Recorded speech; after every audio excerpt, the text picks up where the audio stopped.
Sponsoring. My name is Elizabeth Silver. I'm the chair of the Northampton Democratic City Committee, and we welcome you, along with our co-partner, Northampton Open Media, to this exciting event. And you can see all of our candidates are here. To the candidates. Thank you so much for participating tonight, and thank you for traveling to Northampton. While the people in Western Mass may have values that you find are shared in all regions of the Commonwealth, the needs of the Connecticut River Valley are very different from the needs of the Boston area. It's important for us to see those who represent us and those who want to represent us physically here in our region and doing the work to understand both the unique challenges we face as well as what makes us great. We're delighted to host you in Northampton and look forward to learning about your visions for our region. So thank you so much for coming. A number of people have asked about Attorney General Healy, and she is very sorry she can't come because of a scheduling conflict, so I just wanted to make sure you knew she was invited. There are a few very important thank yous to, again, Northampton Open Media. Thank you for all your help, patience, and thank you for live streaming not only this event, but the event on May 2nd, where we'll be joined by candidates for Attorney General, Secretary of State, and Auditor. Please join us at Smith Vocational High School at 6 p.m., and we'll have a great event that night too. Thanks to Sam Hopper, my partner in planning, to Stephen Eldridge and the Northampton High School students. You are awesome, and you give me hope for the future. And thanks to all of the Northampton Democratic City Committee people and chairs that are here helping tonight, and all the behind-the-scenes people that help with the production. Thank you to Clare Higgins, our former esteemed mayor, and to our, yes? And to our stellar panel. Claire will be introducing them when she gets started in just a minute. There are many elected officials and here tonight, and we are so grateful for and appreciate your presence. I hope you'll forgive me if I don't recognize and introduce all of you, but I'm opting to save time for more questions, so I hope that's okay, but thank you for coming. We're very grateful. We received a lot of great questions in advance. They've all been submitted to the panelists, and so I'm sure we're going to be hearing many of them tonight. Thank you to those folks that did that for taking the time to write them. Just one housekeeping is on the way out. Please make sure you sign all the nomination papers that are in the lobby so the candidates can all get on the ballot. And in closing, just please make sure you mark your calendars for the May 2nd event. And without further ado, and I just wanted you to see all the candidates. They'll all be back in about a half an hour or so. And thank you all for coming. And they will be back soon. Right now, we're going to start with Senator Chang Diaz. And I'm going to turn it over to Clare Higgins. Thank you. Everybody, and it's nice to be here in the Northampton Little Theater, and I just want to have a moment for Richard Russia, who passed away and who was integral in the renovations of this theater when the building was renovated in the late 90s and early 2000s. So just a moment for Richard. Okay. I'll echo her welcome to the candidates, to the panelists, and to the audience. I'm going to introduce the panelists. First is Bill Newman. Bill's a partner at the Northampton law firm of Lesser, Newman, Alio, and Nasser, and the host of the Bill Newman Show on WHMP Radio. Bill's also a monthly columnist for the Daily Hampshire Gazette and appears in this capacity as a journalist. Dan Crowley is the executive editor of the Daily Hampshire Gazette, the Greenfield Recorder, and the Athol Daily News. He's worked as a local government and award-winning investigative reporter and editor in the Pioneer Valley for more than 2 decades. And finally, Nancy Cohen. Nancy Cohen is a senior reporter with the New England Public Media. She's also shares her experience in the field and love of journalism with her students at Smith College.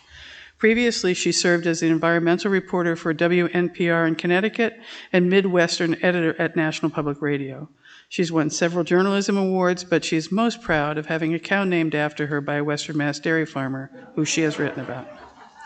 The cow will be outside after the debate. So the format tonight, the order of opening statements, answering questions, and all of that was determined randomly by a computer. I'll be calling on the candidates in the order that they were randomly chosen, and that is, I'm really good with children's books. But we're not going to do a random rotation of questions with the governor's candidate. We decided to skip that part. So welcome to Senator Sonia Chang Diaz, and we're going to start the questioning now with you, and I'm going to start a 25-minute timer because that's pretty much the block of time we had available. I'll start it now. And I don't know, that was interesting. And the first piece here has 2 minutes for an opening statement. Okay. Can you guys hear me? All right, we'll see how that lasts. Good evening. It's good to be with you guys. Mayor Higgins, thank you, the esteemed panel. Looking forward to mixing up with you. And to all of you guys here tonight, thank you for having me. It's been a full day for me here in Springfield, Holyoke, and Northampton. It certainly won't be my last. But for those of you who don't know me, I'm Sonia Chang Diaz. I am a mom. I'm a former public school teacher, and I'm Massachusetts' first Latina and first Asian American state senator. And thank you. I am running for governor very simply because every day it is getting harder and harder for families to live in our state. And over the past 13 years, I have fought like hell on Beacon Hill to tackle our state's biggest challenges. And in that time, I have seen firsthand that we still have too many people in our state government, including in our own party, if we're being honest, who are more concerned with holding on to power rather than doing something with it. And it doesn't have to be that way. Because we can, in Massachusetts, we can do big things. We can deliver debt-free, quality education to every kid in our state from birth into adulthood. We could pass a Green New Deal to win the fight against climate change and create tens of thousands of new good-paying jobs. We can close our racial wealth divide, rebuild the middle class, tackle our housing crisis. What we need in order to achieve these things is we need to stand together. We need to see each other's fights as our own, and we need to elect a governor who does not just say the right things, but who has shown that she will come off of the sidelines to take on our toughest fights, even when it is not politically convenient. That's why I'm in this race. We've shown before that we can win big together. We're going to talk about some of those things tonight, and I'm really looking forward to hearing from you about the issues that are most important to you. Okay, thank you. And the first questioner will be Nancy Cohen. Welcome, Senator. Hi, Nancy. We live in a great area here in Western Mass, and we love it, those of us who live here. We have vibrant cities, not just here in Northampton, but in Hampden County, Franklin County, out in the Berkshires and other parts of Hampshire County. We have great neighborhoods where people watch out for each other. We have beautiful places to hike and mountain vistas and rich soil to farm. And we have strong businesses and new businesses and dedicated teachers and professors. It's a great place. But we also have our challenges. What do you think is the number one challenge in Western Mass, and how would you address it if you were to become governor? It's of course hard to choose one. I think that the truth is this working? Can you guys hear me in the back? All right, good. Thank you for the thumbs up in the back. That the biggest challenge facing Western Mass, I would say, is the biggest challenge facing our state, and it manifests differently in different places. But the bottom line is that the access to all of the wonderful things that you just described, Nancy, and the joys of living in this state are not equally available to all families. And in so many cases, access to those riches depend on the zip code that you live in or that were born into, the color of your skin, or what's in your bank account. And that is a divide that penetrates across our state. Of course, in Western Mass, there are things that are more true here, right, and harder here.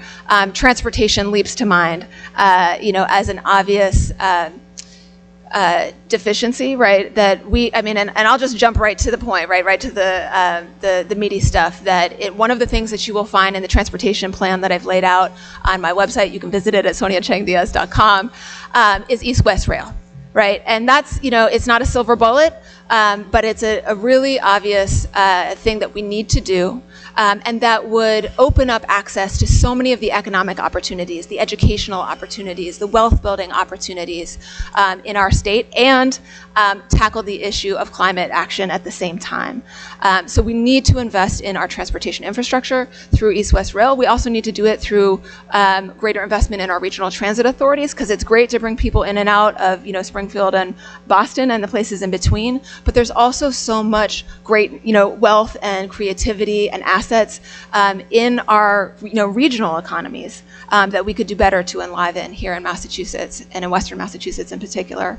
And if we can get it right on transportation, that's going to help us get it right on housing and economic access, and it will go a long way to curing that core challenge, of course, which is the disparity in access to all of those things.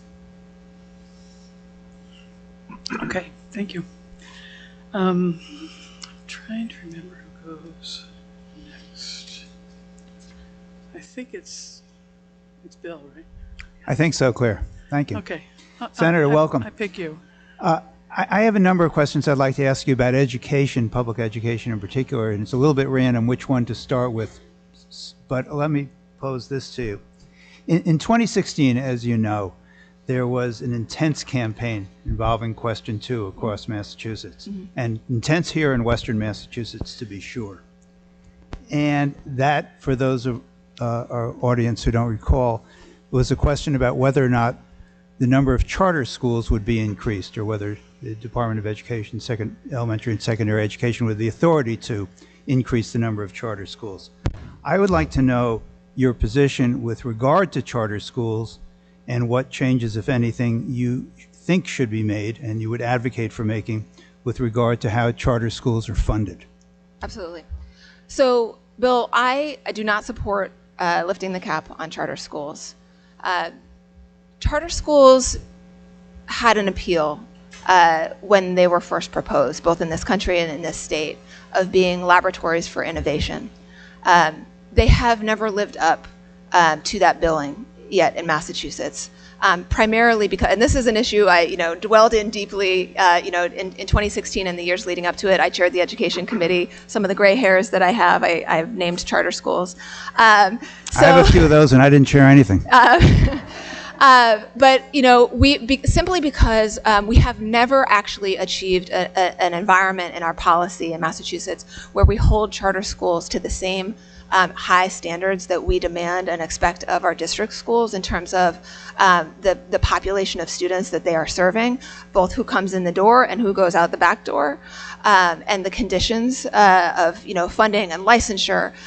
It's just there, and anyone who's been through 8th grade science, right, knows the scientific method, and that you can change one variable if you're running an experiment. Right, and it's a lousy experiment that doesn't tell you anything if you're changing more than one variable. We've got way more than one variable in the experiment that we're running right now in this laboratory of innovation, and so it's not really giving us valuable policy learning to take back into our core public education system. So I have been and will continue to be a fierce advocate for tightening up our system so that we are asking and expecting the same thing from charter school operators under our existing cap that we expect of our district schools. I'll also say here that the state needs to live up to its dang promise of reimbursing local school districts for the costs, the overhead, the sort of double overhead costs that districts pay when a student transfers to a charter school, but the district school still continues to carry the overhead costs, right? When one student goes from this classroom, this charter classroom, district classroom to charter classroom, right, you don't get to lose 1/28th of your teacher's salary, right, or 1/28th of your heating bill or your electric bill. And we've promised as a state that we were going to reimburse districts for that, and I think maybe 1 or 2 years since we made that statutory promise have we lived up to it. in the Student Opportunity Act, which I think you probably know, right? I fought for 5 years to get passed.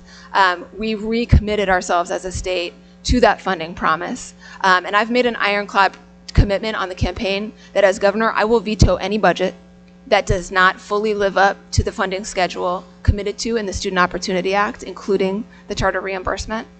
And here's the last thing that I'll say about charters, which is 95% plus of our students in Massachusetts are educated through the district school system. So, that we got to keep our eye on that prize, right? And the amount of time and agony that we spent debating charter school policy, gets us a tiny, marginal solution. What we need to do is focus on getting it right in our district schools.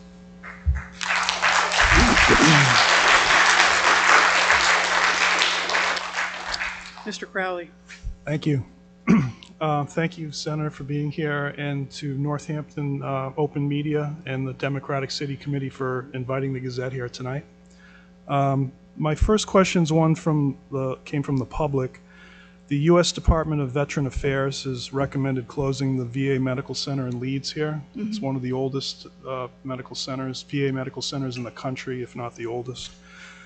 This still has to go through an approval process, take some time, include public hearings.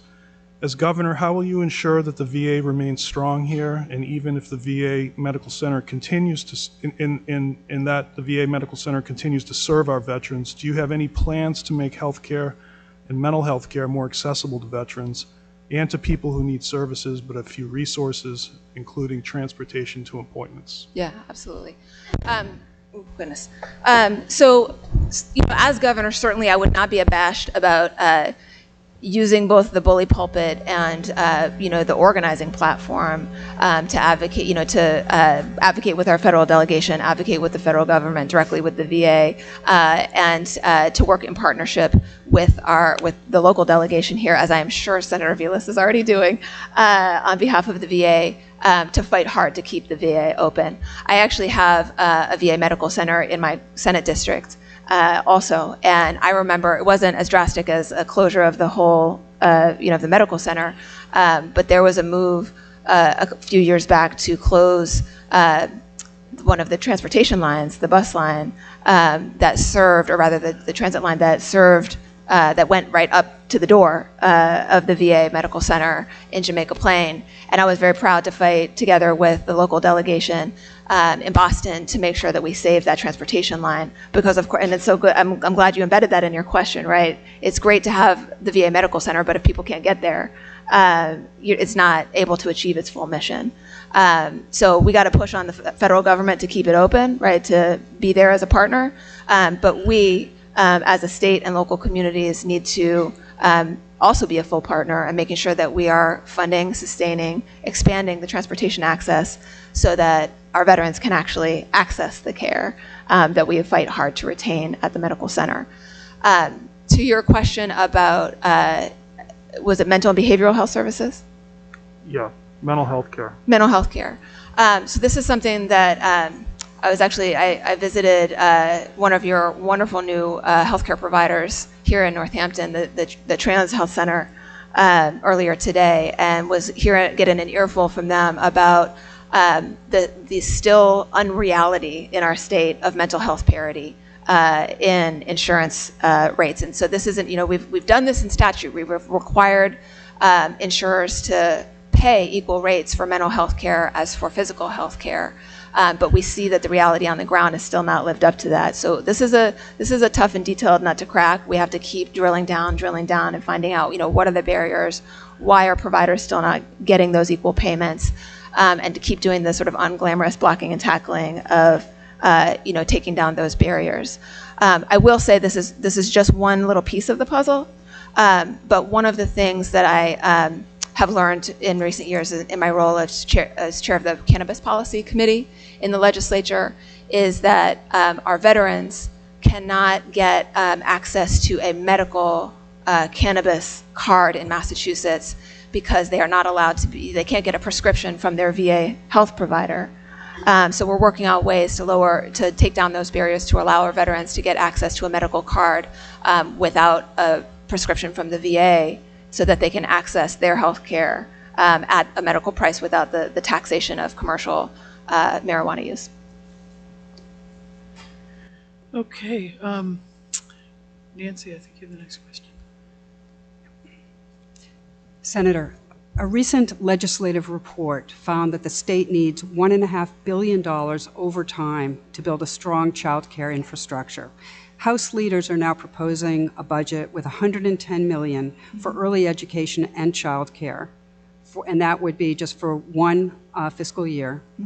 And within that is a provision for tripling funding for the salaries of child care providers. Right now, though, child care subsidies from the state for income-eligible families are lower in Western Mass than in other parts of the state. For example, a child care center in Western Mass gets a state subsidy about $66 a day to care for an infant, but a center in Metro West Boston gets about $90 a day. It's based on a market rate survey, not the actual cost of care. A big part of the cost is labor. Many child care centers here have trouble offering high enough pay and benefits to attract enough workers. So right now, not all of our region's child care classrooms are open and fewer kids are being served. As governor, what would you do to make child care more affordable and accessible in Western Mass? And what would you do to address workforce compensation, training, and advancement? Yeah. I'm so glad you included this question. I love talking about early education and care, Nancy. This is one of the core tenets that I am campaigning on every single day, which is that we need to quit nibbling around the edges in Massachusetts, and we should have done this years ago, honestly. We need to go to universal, affordable early education and care in our state. We are one of the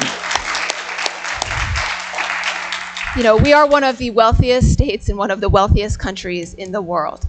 And it should sober us and it should embarrass us that other states with far fewer resources than Massachusetts are lapping us when it comes to standing up universal early education and care systems. I have an 8-year-old and a 6-year-old, so I am just a few years out from those bills, but probably some of you in this audience and some of you watching at home are probably carrying those bills right now. It costs about $20,000 a year to pay for an early education and care slot, and that's if you can find one. Where, in many parts of our state, 50% of our residents in Massachusetts live in child care deserts, or even if you have that $20K a year, you can't find a slot. And we've seen so clearly over the past 2 years of pandemic how much our economy rests on an extremely rickety early education and care system. And you named it, Nancy, but I will underscore it and lift it up, that in this field, we are paying providers, educators, and let's name it, people vastly disproportionately women and women of color, poverty wages to educate our youngest learners at the most, absorptive, if that's a word, period of their lives when we know we get the greatest value for every dollar that we invest. So we need to do early education and care. It needs to be quality. We need to compensate our educators on par with our educators in in our K through 12 system, so that we can retain them, so that we can raise standards across the board. And look, you mentioned $1.5 billion. I'm not hiding the ball here, right? This is a transformational change in Massachusetts. It's going to cost a price tag that ends with the word billion. And when I started the fight back in 2015, 2016 for the Student Opportunity Act, which now is pumping $1.5 billion a year anew once it's fully phased in into our K through 12 system, people said, Sonia, that's impossible. That will never happen. You'll never get that through Beacon Hill. And for 4 years, we had to organize a movement across this state that brought together, urban, suburban, east, west, north, south, and we built a movement to make it impossible for leaders on Beacon Hill to ignore the interests of working families and their kids. That's exactly what we need to do and what we will do under a Chang Diaz administration, again, to make universal, affordable early education and care a reality in our state.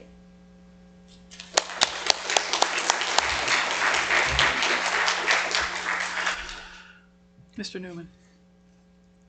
Senator, I'd like to follow up with a question that's also based on financial considerations, at least in part.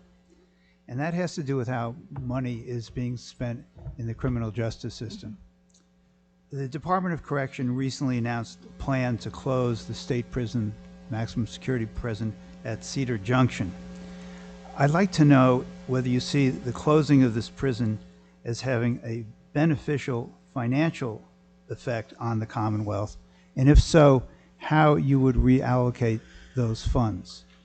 In the same regard, I'd like to pose to you the question about whether you support Senate Bill 2030, which is the proposed 5-year moratorium on the design and construction of new prisons in the state, and in particular, as a practical matter, focuses on preventing the design and construction of a new women's prison at Framingham. And then lastly, if you could get to this bigger picture question, I would appreciate your perspective on how you would seek to accomplish reducing the criminal justice burden, in particular on low-income women who are often imprisoned for crimes associated with poverty. Mm-hmm. All right, there's a lot of meat in there. See if I can do that in how long? 3 minutes? All right. Prison construction, that's easy. I'm a yes. I mean, not on prison construction, on the moratorium. I want to make sure that's clear. So yes, very proud co-sponsor of that legislation, proud to support it, have been for quite some time. And let me say, the announcement of the closure of this prison is a great moment for our state. It is a victory that we should all feel an ownership stake in and feel proud of. And it's, we as Democrats and dare I say maybe some progressives in this room, I think, we sort of go from disaster to disaster and what can we solve next and what can we solve next? Let's take a moment to savor this victory. This is, there's a direct line from the 2018 Criminal Justice Reform Act that I bet many people in this room fought for, and the closure of this prison, right? The sentencing reforms that we fought for and got in that bill have helped reduce the number of bodies that we are incarcerating in this state. And the closure of this prison is one great sort of mile marker in that process. But I will tell you asked about what does this mean for the cost savings. And I don't take for granted for a second that we actually are going to sort of magically see, it wouldn't be magically, it would be logically, see the cost savings from that, because even though we have seen since the passage of the 2018 Criminal Justice Reform Bill, we've seen a steady decline in our jail and prison population in Massachusetts. I'll give you guys one guess which way the spending trend line has gone in our jails and prisons in Massachusetts. You got it, up. The answer is up. It's backwards. We have to call this out. We have to shine a light on it.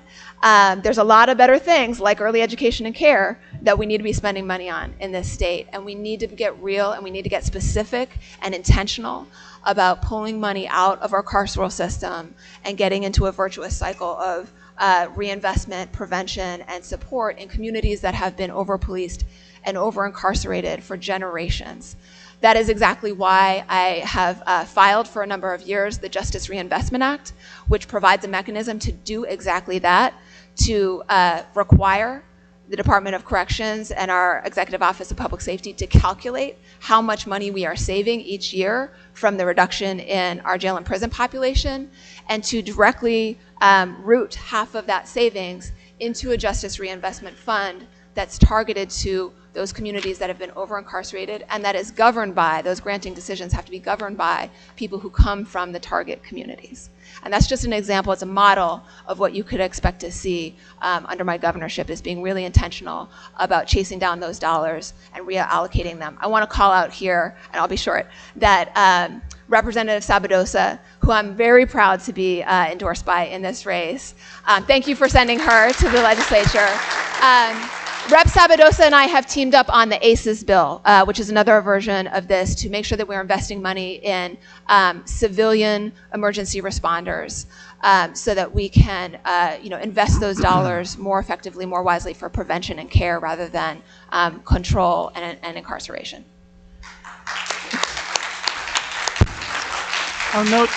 I'll note that we started a little bit late. I think we have time for one more question, Dan, and then if the answer is tight and the closing remarks are tight, we'll be on track. Okay, just one more question? Just one more question, Okay. and you get to ask it. Okay, thanks. I want to go back to the East-West Rail. You mentioned it in your first answer. It sounds like you support it. I do. where is it on your priority list, and where do you see, what role do you see the governor playing in ensuring that it remains viable and moving forward? And then secondly, in what specific ways do you see it fostering economic development in the region, and do you have any funding plans for it? Okay, so again, a lot of packed in there. So in terms of where does it fall on my priority list, I'll tell you guys, I have a full-blown policy platform up on my website. You can check it out. I think it's important that as a candidate, I be accountable to you and willing to come and talk about specifics, not speak in just platitudes and sort of pretty words, but really show you the substance of how, how I envision taking the state from here to there.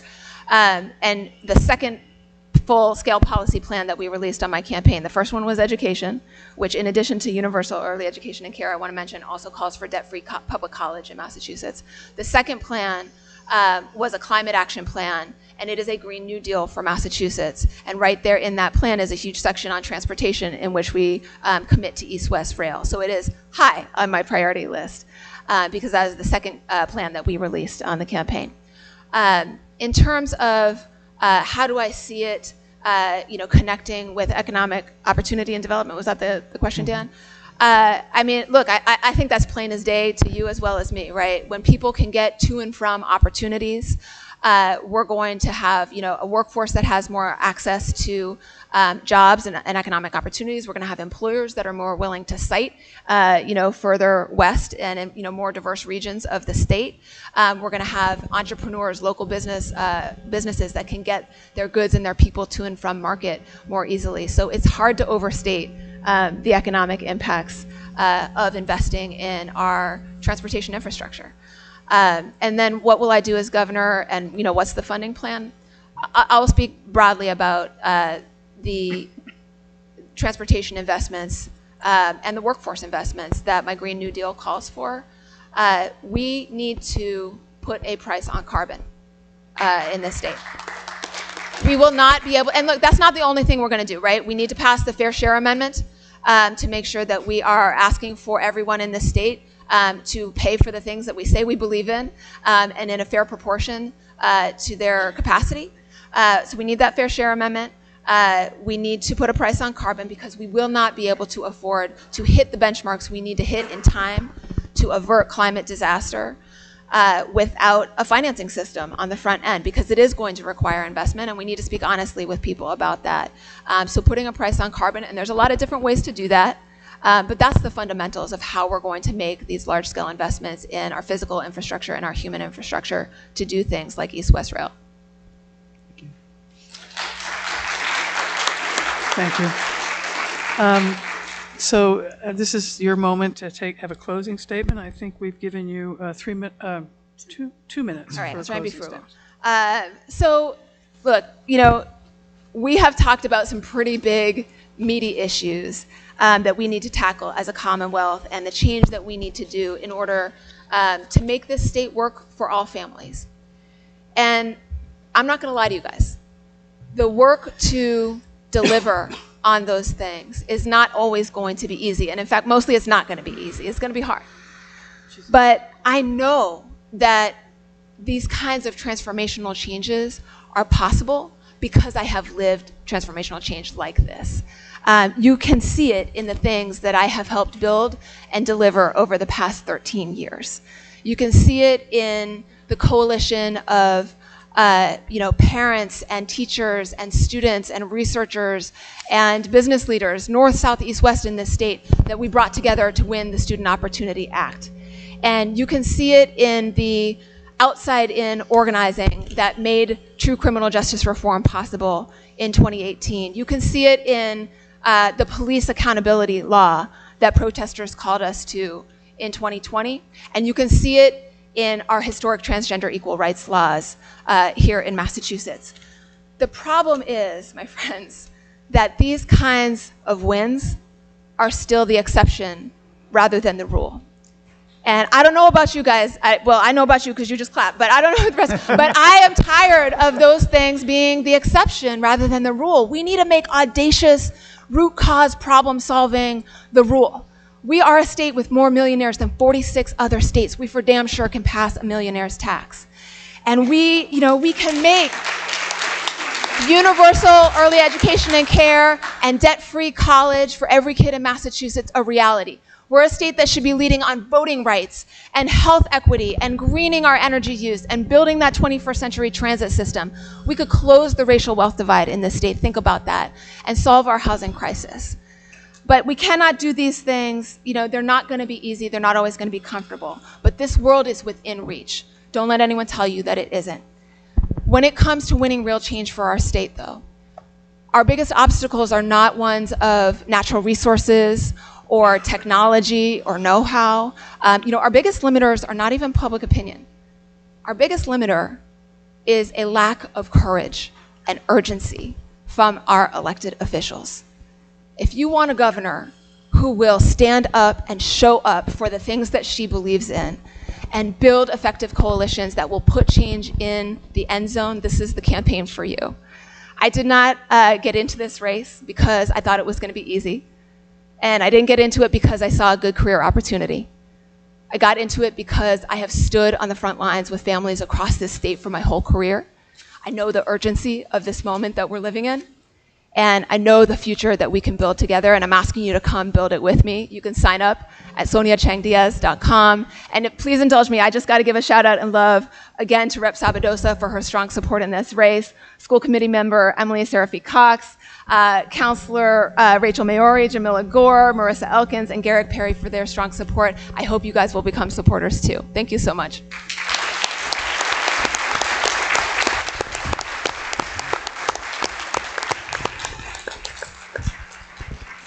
Thank you, Senator.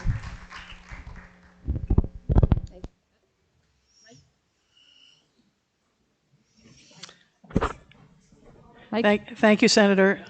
Thank you. Can we get some big applause here? Thank you.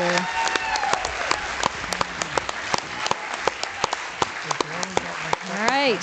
I don't know why that is. Do we want to take a half a minute break? No, I don't think so. Can we just, is it all right if we just move right into it? Because we did start a little bit late. Okay, good.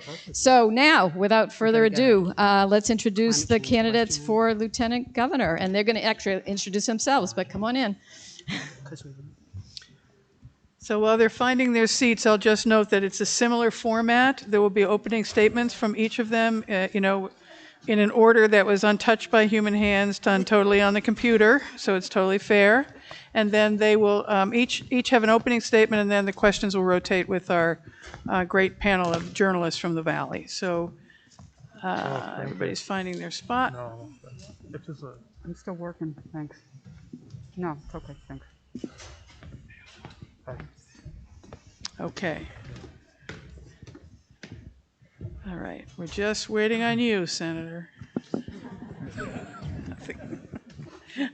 Okay, welcome to all of our candidates for Lieutenant Governor. And we have, we're open, this is your moment to introduce yourself, and then we'll go into the questioning. So the first person for the opening remarks is Tammy Govea. Great. Can you all hear me? Is this on? I think you might want to take your mask off, too. I hate to tell you. Can you hear me now? Excellent. Great. Well, thank you so much. Thank you, Elizabeth, and the students here, the Northampton Democratic Committee. Thank you to Nancy and Dan and Bill, as well as former Mayor Clare Higgins. It's an honor and a privilege to be here with all of you for a few minutes, or for a couple hours, I guess, this evening. I'm State Representative Tammy Govea. I'm running for Lieutenant Governor because I believe that we deserve leaders in the corner office who are putting our health, our well-being, and our dignity at the center of decision-making. And I believe that in a state that is as rich in resources, there's no reason for any person or region to be left behind. I grew up in the city of Lowell. I was really lucky in that my grandfather had been in the Carpenters Union. That put my family on solid economic footing. It meant my parents were able to buy a two-family home. They rented out that upstairs apartment. That allowed them to stretch their wages and weather the economic storms of the 70s and the 80s. That was not the case for far too many of my neighbors whose families really struggled with the indignities of intergenerational poverty, structural racism, xenophobia, and the impacts of substance use disorder and domestic violence. It was being adjacent to a lot of these experiences that instilled in me a desire to give back to my community because it instilled in me a deep sense of empathy. It's why I've been a public health social worker for 25 years, leading on key issues like the opioid crisis and environmental justice. I'm a state representative. I have been standing up and standing with our working families, standing up for racial justice and LGBTQ rights. I've been a single mom for the last 14 years, so a lot of the financial struggles that families are facing today are ones that I have lived with as well. As your next Lieutenant Governor, I will leverage my experiences as a single parent, as a state representative, as a doctor of public health, to put the health, well-being, and dignity of every resident at the heart of decision-making. Thank you so much. Thank you. Next is Brett Barrow. Thank you all for having me here today. I appreciate the opportunity to be with my colleagues and talking to the voters today. It's the best way that democracy works. My name is Brett Barrow, and I'm running for Lieutenant Governor, and I'm running for a reason. And that's because as Massachusetts and the nation emerges from COVID as a pandemic to become COVID endemic to our lives, Massachusetts is at an inflection point. And the decisions we make in the next administration will define the character of the Commonwealth for our next generation. And I believe that if we keep going back to the same solutions, we'll keep getting the same answers. And we had problems before COVID hit. COVID's exacerbated them, and I think we need to figure out how to address them going forward. I'm a distinctly different candidate, and my background comes from having addressed many of the problems that are critical to Massachusetts directly where those problems present. I teach at Babson College. I've been on the faculty there for 6 years. And I know that our education system is critically important to the state as a whole because we have the most educated workforce in the nation. And it's also important to each one of us individually because it helps determine our station in life. I also know that 50% of all the teachers are thinking about resigning and going into private sector because they're having troubles affording it. The other thing that I did was that I was a small business owner up in Orange, Massachusetts for 22 years, and the pandemic destroyed small businesses. And I think we need to have somebody who has experience addressing those two and other critical issues so that we get solutions that actually meet the needs of our various communities. My name's Brett Barrow. I'm running for Lieutenant Governor because I believe the Lieutenant Governor skills should complement rather than duplicate those of the governor. Thank you. Thank you. Mayor Driscoll. Hello, everyone. Can you hear me okay? All right, perfect. I'm Kim Driscoll. I'm the mayor in Salem and a candidate for Lieutenant Governor. I do want to thank the Northampton Democratic City Committee, our moderators, and our host, former Mayor Clare Higgins, for being here tonight, and as well as the audience for giving us a chance to share a little bit more about our experience and why we're so enthusiastic about this opportunity. Just to start with a little bit about my background and why I personally am excited about this race. My dad grew up in Lynn. He was a career Navy guy. That's where he met my mom, who's a native of Trinidad, and I was a Navy brat. Born in Hawaii, lived on both coasts. I actually came to Salem to go to college, fell in love with the city, fell in love with my husband, Nick, who is a second-generation union bricklayer. We like to tease. He's putting his political science degree to good use, throwing in brick and block throughout the eastern Massachusetts. And together we've raised 3 kids in Salem, a very welcoming and inclusive community. Serving as mayor has not been my first foray into local government. I actually worked for the city of Chelsea as they came out of receivership, first as their chief legal counsel and then as their deputy city manager. Really taught me the value of good government and, frankly, who pays the price when there are failures in leadership. Seeing a need for action in my hometown of Salem, I ran for mayor intent on improving city services, getting our fiscal house in order, and working to make sure we could make the types of investments that related to the quality of life that people who lived in Salem really wanted. I've been fortunate to have been reelected 5 times. We've improved an array of city services. Salem is now the 3rd most visited destination in Massachusetts. We have made historic investments in parks and infrastructure and schools. And I'm excited about this opportunity to serve as Lieutenant Governor because I know that no city and town can be successful without a strong state partner. I recognize that we have a symbiotic relationship between local government and state government. It's important that we have a bridge and a strategic partner. As Lieutenant Governor, I just don't want to be a liaison or a sympathetic ear. I want to be an accomplice in the success of all of our communities.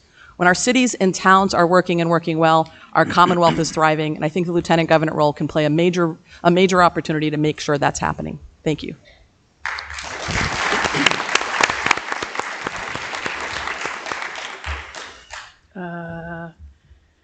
Senator Lesser.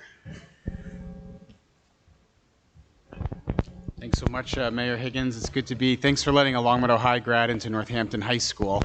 I appreciate being here. Thanks to the Northampton Dems, and I want to thank Elizabeth Silver for putting this event together, and of course all the Northampton Dems. I thought what I'd do is just quickly introduce myself a little bit and explain to you why I'm running for Lieutenant Governor. And I actually wasn't initially from Western Mass. I was born in Queens, New York. My dad grew up in the Sheepshead Bay houses of southern Brooklyn, which is one of the largest public housing projects in New York City. A lot of the people he grew up with, they had their arms covered. They had tattoos on their arm from surviving the Holocaust. My mom, Joan Granucci, grew up in Lower Manhattan in a third-floor walk-up apartment. She shared a bed, not a bedroom, a bed with her grandmother until she was in her mid-20s and moved out. My parents met at New York City College, which was described at the time as the working man's or the working women's Harvard. They paid $54 a semester. My family moved to Longmeadow, to Western Mass, your neighbor, because at the time that's where the jobs were and the opportunity was for my family. And the first time I ever got involved in politics, I was in a room quite similar to this. I was 16 years old, and the principal at our high school called us all in for an assembly, lined a whole bunch of teachers up at the front of the room, kind of like this, and told us that they weren't coming back next year because of budget cuts made in the building I now work in. And I remember feeling really angry that 14, 15, and 16-year-olds were asked to pay the price for bad decisions made somewhere else. And I'm running for Lieutenant Governor to invigorate our communities here in Western Mass, to get East-West Rail done, which I hope we're going to talk about tonight. We're on the 20-yard line of getting that project done, to improve the Valley Flyer, make sure the connection to New York City is invigorated and we have more service, and to close the wait lists at our vocational schools and invest in our gateway cities. I'm excited for the conversation, and I appreciate the opportunity to be here. Thank you. Thank you, Senator. And last but not least, was I right to take my mask off? I'm next. Yeah. Yes, you are. Thanks, Mayor, and thanks to the panelists. Thanks, Elizabeth and the city committee for having us, and thanks to all of you for being here, because this is a key moment. I'm convinced of it. It's key for our region and for our Commonwealth, and honestly, I'm excited to work with you and for you to implement the vision that we have for how our region is going to be strong and how we can make a generational step towards equity by region, by race, income, and so much more. I grew up in the Valley, up in Shelburne Falls.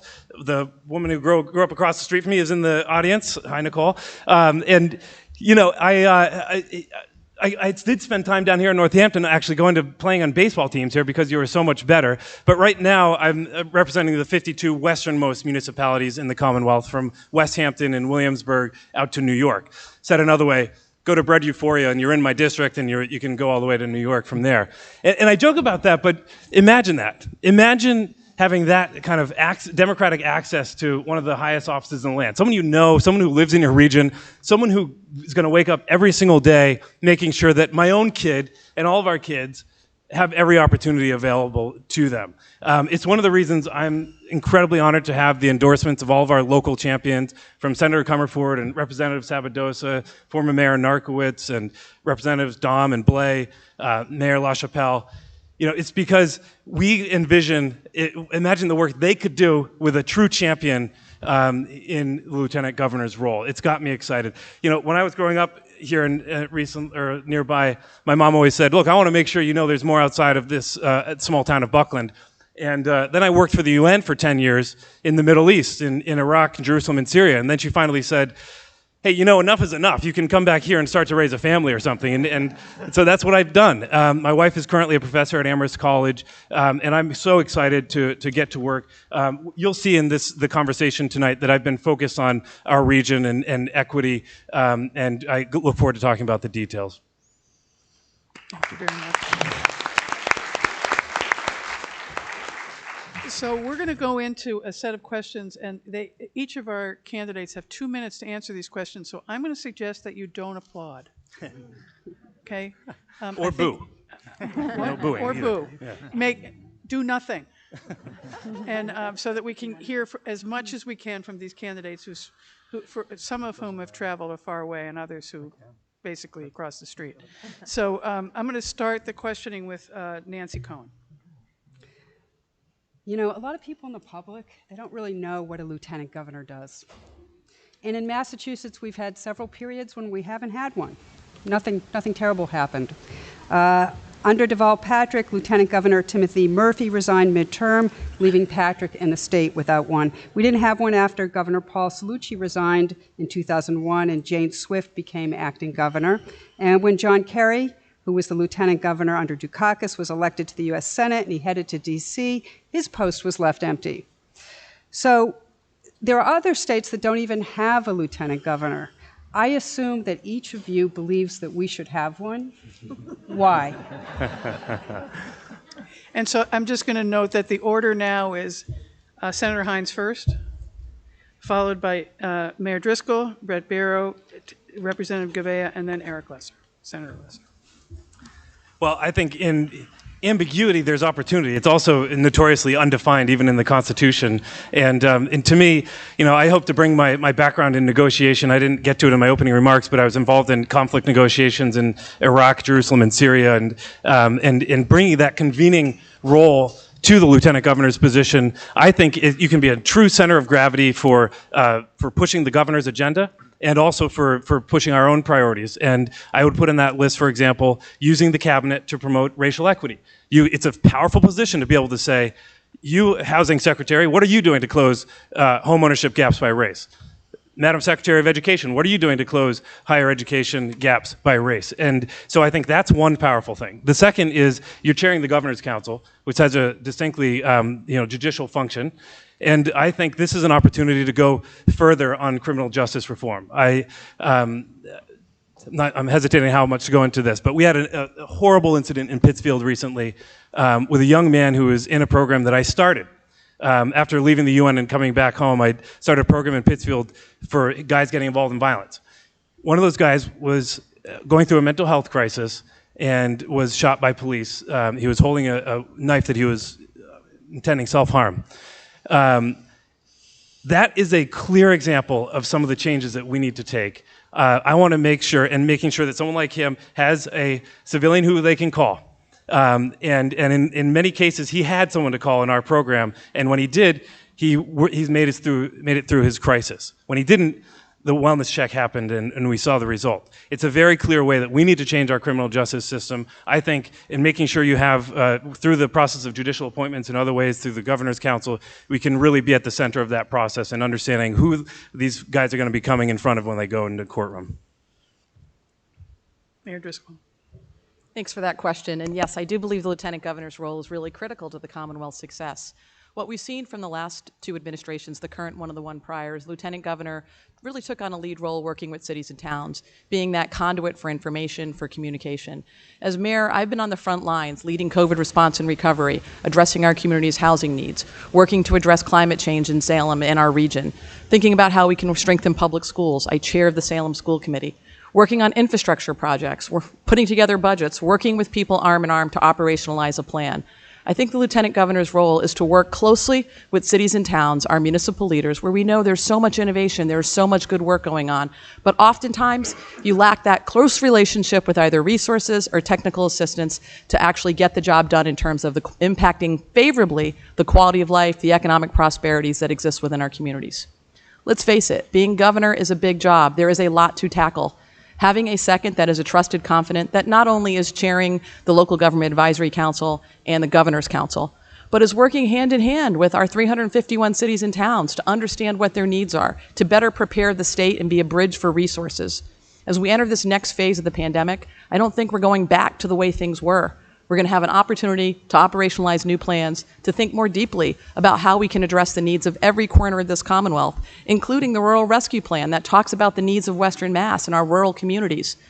There's an opportunity right there for the Lieutenant Governor to be the rural affairs champion, to ensure that we're thinking about a thriving Commonwealth through the lens and through the eyes of what's impacting cities and towns. The government that we have is the government that we rely on to deliver services at the local level. As Lieutenant Governor, I think I can play a meaningful role, be a key partner to our local cities and towns, while also impacting the state agenda in a positive way. Cities are a microcosm of exactly what we're facing at the state. Affordable housing issues, education challenges, working on climate change and transportation. I can't think of better experience to partner with our governor and ensure that all corners of the Commonwealth see that economic prosperity. Thank you. Mr. Barrow. Thank you. So I do think that, as my friends have mentioned, that it's not a glitch but a feature that the fact that the Lieutenant Governor's role is slightly ill-defined. And that's because it allows us to match the need of the Commonwealth at that moment with the candidate and the person that we put into that role. I do see two key roles for the Lieutenant Governor. The first is working with our communities, our cities and towns, particularly our forgotten cities and towns. And the key to doing that is being out in the field, because we can never know the issues as well as those who are in the community know the issues. Our job is not to do it to you, but to do it with you, to actually learn from you and figure out what the key issues are so that we can move forward with the programs that your community, not only your elected leaders and your governmental town employees, but also your community business leaders, et cetera, think are important for that community. The second reason is I see a coming economic storm. Inflation is up significantly. You've all filled your car with gas and you see the price increases, and you also see inflation in other areas. Interest rates are heading up, and global money center banks are forecasting a recession in 2023. I think it's critically important that we have somebody in the Commonwealth who understands what it takes to help small businesses succeed, because small businesses employ 45% of our workforce. And so to me, the answer that we have to have is someone who can address the needs that we have at the moment. And I see those needs as being largely driven in addressing the problems that were created by the pandemic and the problems that are going to be created moving forward with the coming economic storm. Thank you. Thank you. Senator Lesser. Well, thank you so much. There's two main points I'd like to kind of make. Oh, that's wonderful. Oh, I was wondering. Okay, go ahead. I'm just going to go with it. Okay, go ahead. Thank you, colleague. So I appreciate this question. It's one that we certainly get asked some variation of every single day on the trail. I believe that we are facing such complex problems in our state that it's critical that the Lieutenant Governor have the skills and the values and the mindset to get down to the root causes of those complex problems. This is something I've done throughout my career as a public health social worker. In the role of Lieutenant Governor, within my first 100 days, I would like to partner with the governor to form 5 working groups to really focus on the key issues that I have been hearing since entering this race in June of last year. Those 5 issues are, of course, our COVID response and recovery, ensuring that our response and recovery is just and equitable, making sure that we are increasing housing affordability. But what I see over and over again, and I've lived through this myself as a single mom, is that we also have to have the conversation about investing in housing so that it is humane and fit for places for people to live. The third issue that I think is so critical, and again, I hear this every single day, and I'm sure you are seeing this in your own families and certainly here in Northampton, the impacts of mental health on our young people, on our working parents, and on our aging seniors. This is something that we have not made enough investments in, and we are living with the consequences of those underinvestments. The fourth issue that I think is so critical, of course, is our climate crisis and putting racial and economic justice at the center of the ways that we are responding to the climate crisis. And the fifth issue that I think is so critical, of course, is investing in our education system, and that must include early childhood care. The other issue that I see with the Governor's Council that I think is an opportunity is to make sure we are appointing judges and people to the parole board who understand childhood trauma, the role of structural racism and intergenerational poverty on those who do become involved in the criminal legal system. Thank you. Thank you. Sorry about that. Senator Lesser. Thank you so much. Can everybody hear me? No? Now? Okay. Thank you so much. So just a couple things to respond to that, because it is an important question. First, the job of Lieutenant Governor, it's important to be honest about what the job is. You are derivative of the governor, and you are meant to be a partner to the governor and to help make sure that the governor's agenda and our collective democratic and progressive agenda is a success.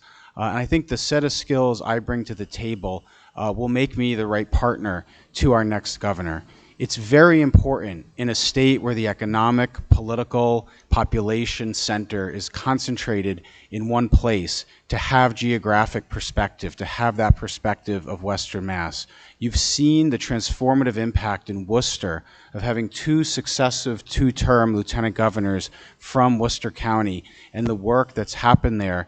For example, to unlock rail service, which was a project that Tim Murray championed, largely working, of course, with Governor Patrick after receiving money from the Obama stimulus in 2009. We have a similar set of circumstances now, with more than $9 billion in infrastructure money coming from the Biden infrastructure plan alone.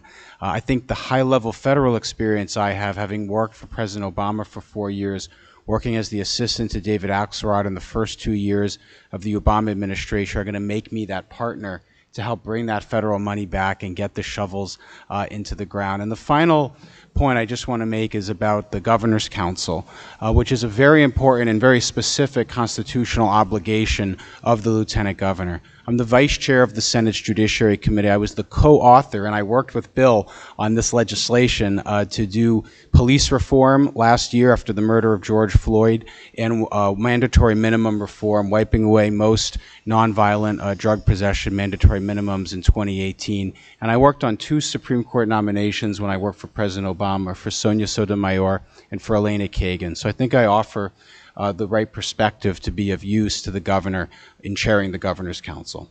Thank you. Thank you. So the next question will be posed by journalist Bill Newman.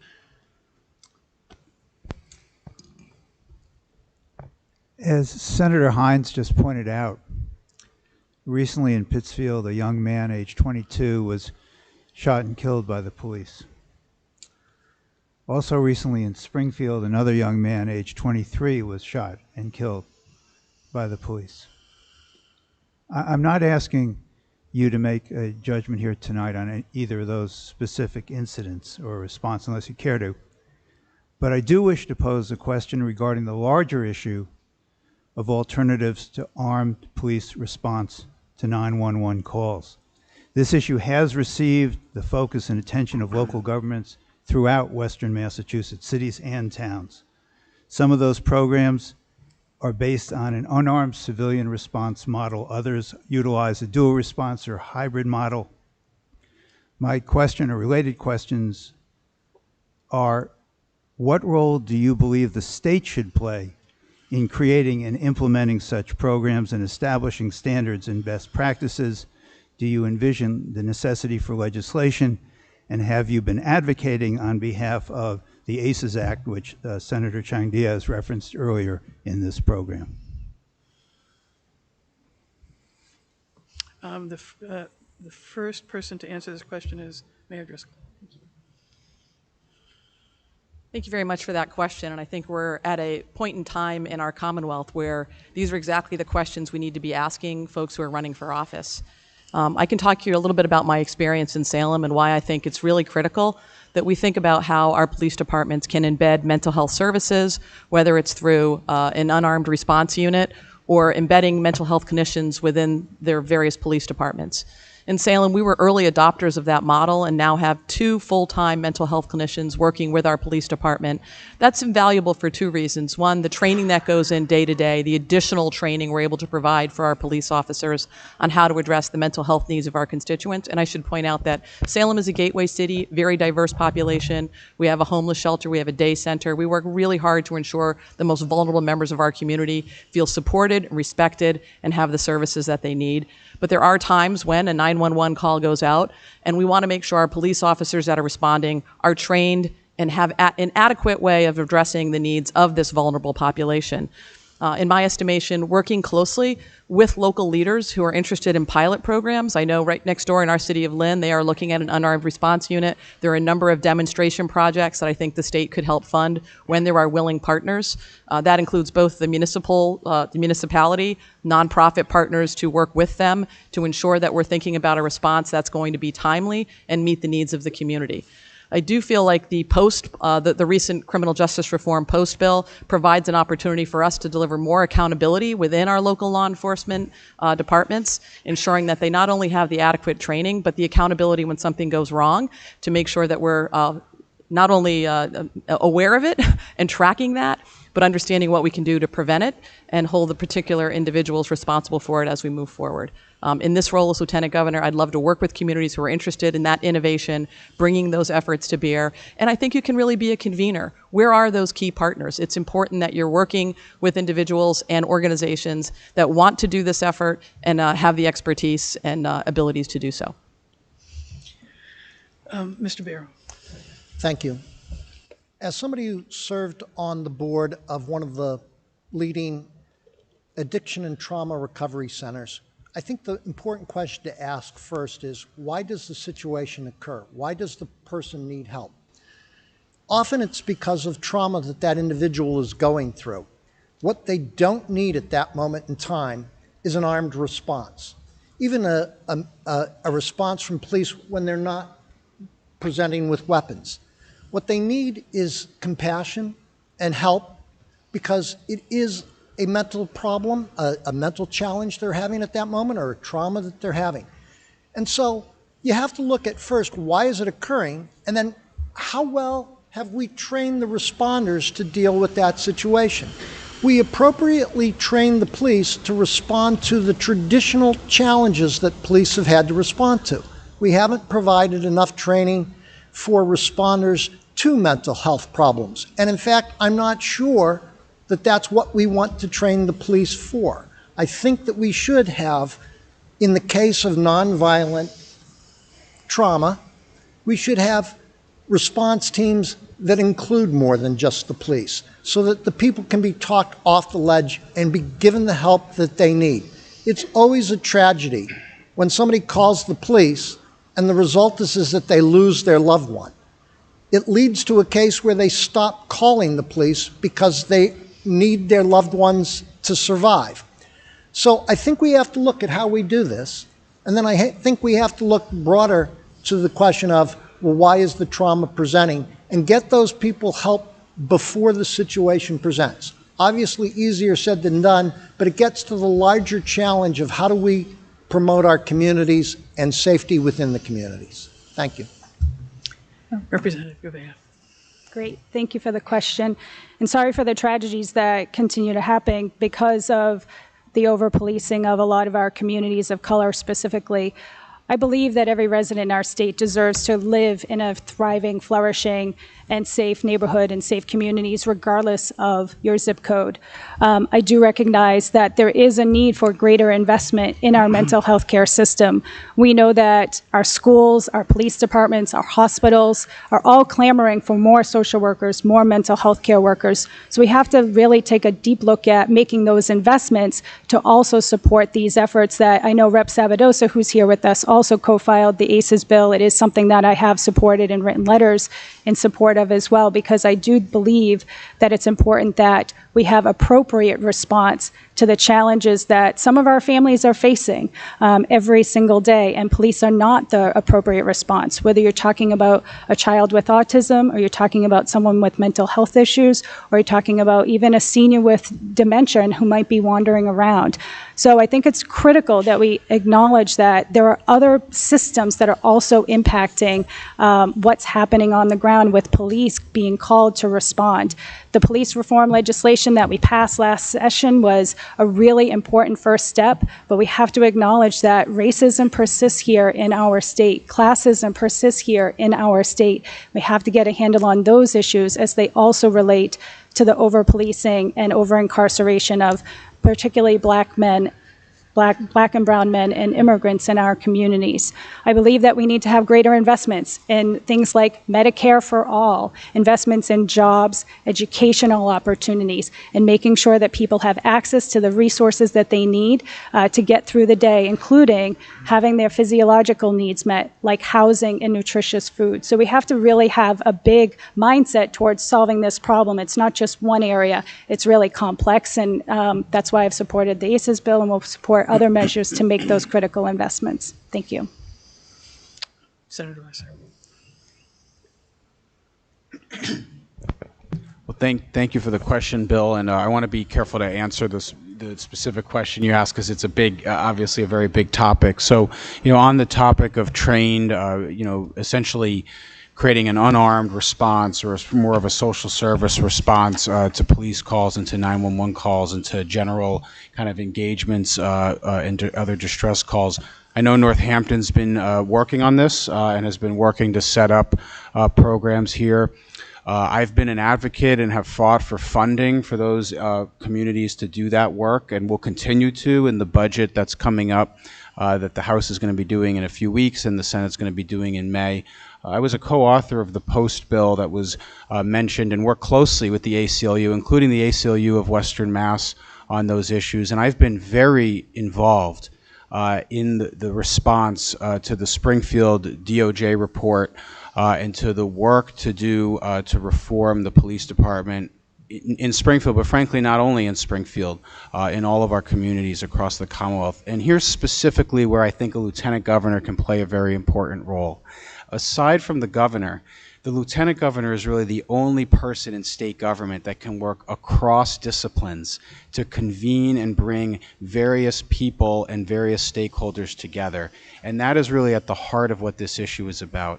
I've done work in Springfield and in Hampden County with, for example, CHD. Many of you have probably been familiar with CHD, to work on having, for example, social workers and health service and human service workers partnering with the police to respond to calls together. As Lieutenant Governor, I would convene EOPS, our EOPS secretary, our HHS and DPH officials, and our local officials, our local police and our local mayors and police chiefs on a cross-disciplinary response to this issue. And we have to fund it. We can't mandate this on communities without the state stepping in and funding it. And that's also a role a lieutenant governor can play in advocating for that. Thank you. Thank you. Senator. So his name was Miguel Estrella, the 22-year-old in Pittsfield. And I want to take a minute to talk about him, because he was doing everything right, everything that was asked of him. In this program that I started, used state funding. It was the SSYI, Safe and Successful Youth Initiative and Shannon Grant. And it was deliberately saying, you need to have mental health services, you need to have access to jobs, you need to have mentorship, and you need to have education support. Guess what? He went and got his GED, he wanted to be an electrician, he was getting certified, he had a job, he just got an apartment, he started working out. He was doing everything we asked of him. And the program, and I'll repeat this, there were outreach workers that allowed him, he gave him and his girlfriend someone to call when he was going through a mental health crisis. And on 3 previous occasions, they were there to answer the phone and saved his life. And that night, 2 Fridays ago, the outreach workers were not available. And that's why the police went to his apartment. And it is such a stark example of why you need, in the first instance, someone who has the training and maybe doesn't have a gun on their side. Such a stark example. So I immediately, of course, went to the new state use of force regulations, that part of the police reform bill. They were just finalized in October of last year. Those need to be improved. This example shows why those need to be improved.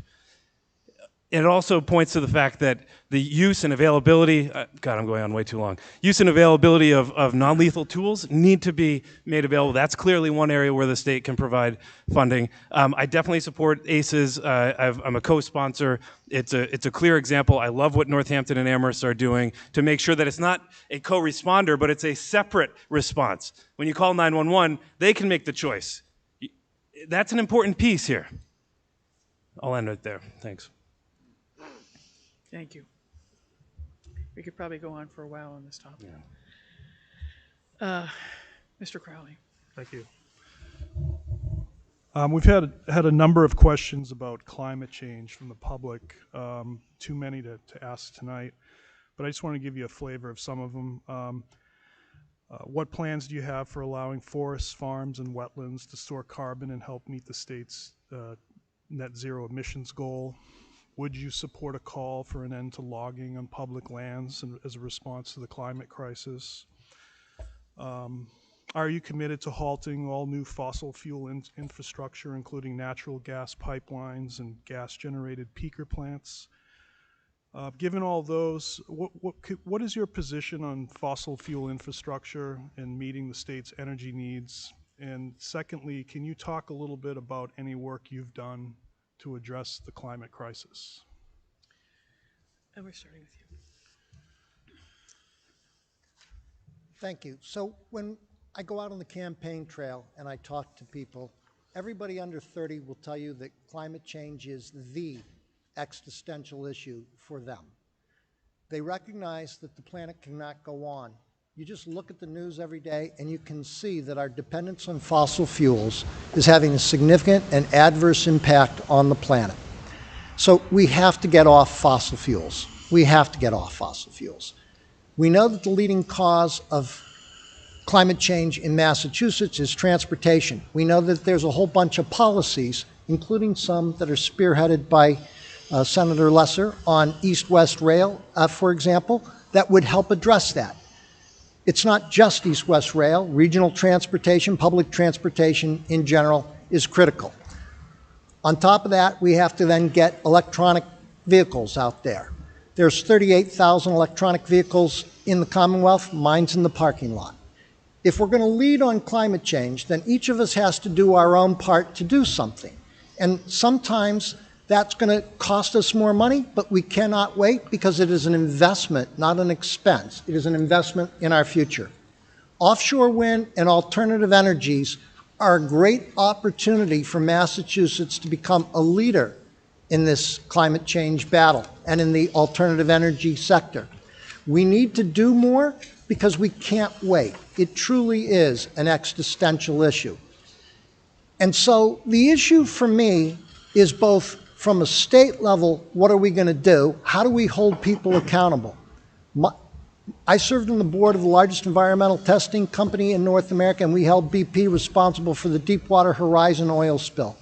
So I do know how to hold people responsible, and I know how to take action individually. And I think we're going to need to do it both at the state level and at the individual level if we're really going to address this issue. Thank you. Representative Govea. Great. Thank you for the question. When I first ran for state representative a little over 3 years ago, the two issues that I ran on were climate change and transportation because I see how intertwined they really are. As a parent, there were times I wanted to take the train. It didn't operate in the late afternoon, so I wasn't able to use that as an option. Transportation is such an incredible barrier all across our Commonwealth. We know our rural areas, it's even more challenging. So we have to, of course, invest in commuter rail, both east-west as well as north-south, to make it easier for our working families to take transportation. It's why in the State House last session, just before COVID hit, I led 2 working groups to make investments in our transportation system, to green it and to make it more reliable and more affordable, and also to create options around microtransit to make it easier for people to get access to the services that they need, to get to work, to get to healthcare appointments, to take their kids to school. The other issue related to climate change that I'd like to highlight as a state representative, I was able to pass the Net Zero Stretch Energy Code language that made it into the roadmap bill that we are rolling out right now. And when I first filed that legislation last session, I was told that there was no way that the State House was going to pass legislation addressing buildings as a source of greenhouse gas emissions. Through our collective efforts, through a lot of advocates probably right here in this room and certainly all across the Commonwealth, we were able to get buildings addressed as a source of greenhouse gas emissions. It's a good first start. There's a lot more for us to do. It's why I filed legislation with Senator Jamie Eldridge to allow our municipalities to pass local ordinances and bylaws that allow them to say no new fossil fuel hookups. So I know the question was around, do we support new fossil fuel infrastructure? I think all that we can do to make sure that we are moving quickly towards, full net zero in our Commonwealth and not having new fossil fuel hookups and new fossil fuel infrastructure is the way we need to go. Thank you for the question. Thank you for the question, Dan. And yes, I do support no new fossil fuel hookups. In fact, we're going to be voting on that on Thursday in the Senate, so people can check the receipts on that. But we're going to be having a vote on that this week. Just a couple of thoughts about this very urgent topic, which would be a chief priority, really the priority, as Lieutenant Governor. First, as Rep. Govea and Brett and Mr. Barrow mentioned, more than 40% of our emissions in Massachusetts come from transportation. Overwhelmingly, that comes from cars. The Boston Globe just did a big special on how short we are in terms of electronic vehicle hookups. We need to do a lot more on EV hookups, but we also need to do a lot more on mass transit. EVs are a very important part, but we also need to bring people out of cars and especially integrate high-speed rail into our state. I am committed to connecting our state. Ultimately, Albany, Boston. We're going to do Pittsfield, Springfield, Worcester, Boston before that to connect our state by high-speed rail. This would be our Green New Deal. This would take thousands of cars off the road. It would clean our air. The Pioneer Valley, where we are, several years ago was ranked one of the worst places in the country for asthma. Springfield has one of the worst asthma rates in the entire country, and that includes the whole I-91 corridor, by the way. We have got to reduce emissions by investing in transit.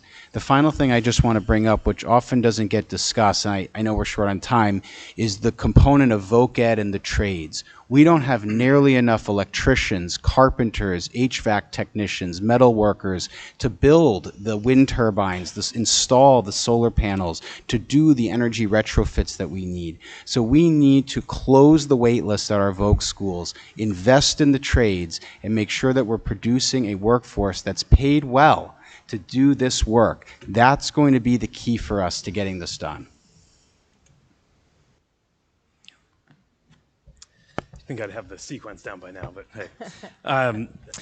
So this is near and dear to my heart. As the senator for the largest legislative district in the Commonwealth, I'm willing to bet I have the most trees and as well. The district is bigger than Rhode Island in terms of square miles. And so as a result, I've filed numerous bills to promote natural carbon sequestration. It's not just about reducing our emissions, it's also about capturing that carbon. And so one of my bills, in fact, is incentivizing folks to keep trees on their land. So that's a big one that we're going to be fighting for. I filed it as an amendment to the climate bill we're taking up this week. I think, let's allow folks to not only gain income, but really be incentivized to not chop down trees. I've also filed a bill to put a moratorium on logging on state-owned land. So this is precisely the strategies I've pursued to shift how we're going about this in Massachusetts, along with several others related to old-growth forests, which we actually have in Cummington and elsewhere. Fossil fuel infrastructure, I also filed a bill that was passed by the Senate, didn't make it out of conference in the Next Gen report related to DPU filings and who has standing. And so I'm filing it again, or I filed it again as an amendment to this climate bill, which says that groups of 10 or more would have standing when a pipeline is proposed for their community, or an elected official in the impacted community. Obviously, I don't need to tell this group that with the Ned Pipeline and others, we encountered a major problem. In my district, there was a pipeline extension from Connecticut, had no business in serving anyone in Massachusetts, and that was overruled. Our conservation, our Constitution, Article 97 was overruled because of federal preemption. We've got a big problem with our infrastructure. The electric vehicles piece is a big one. It's my bill that's a part of the climate omnibus bill that says by 2035 and after, every new car in Massachusetts that's bought has to be electric. The good news is, consumers and the industry are going there. It's 13 years from now, so we have some time to get there to make sure we're reducing costs. But the industry, including GMC, has said that's where they're going to go. All their cars are going to be green by then. That's how we start to make the big impact and making sure that it's affordable for everyone. Thank you. Thanks so much for this question. I think it's pretty clear Massachusetts is not acting deep enough or fast enough with regard to tackling the climate change crisis. In my mind, I think every community needs a climate action plan. The city of Salem has one. We did it with our community next door, the city of Beverly. It's important for two reasons. One, it tells you where your greenhouse gas emissions are coming from. It does an assessment. To no one's surprise, they're coming from our buildings and our transportation. That's cars. That's the way we're using public transportation currently.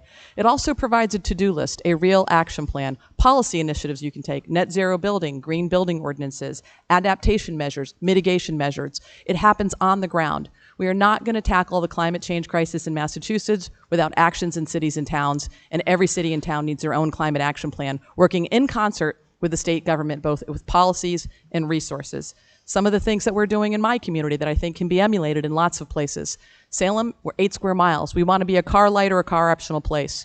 We've taken resources to put in place a car share. We subsidize the cars. They're available for anyone to use, low hourly rate. A ride share service using an Uber platform. Started out as an age-friendly initiative. It has now had over 43,000 rides serving kids and young adults and older adults in our community. Why that's important?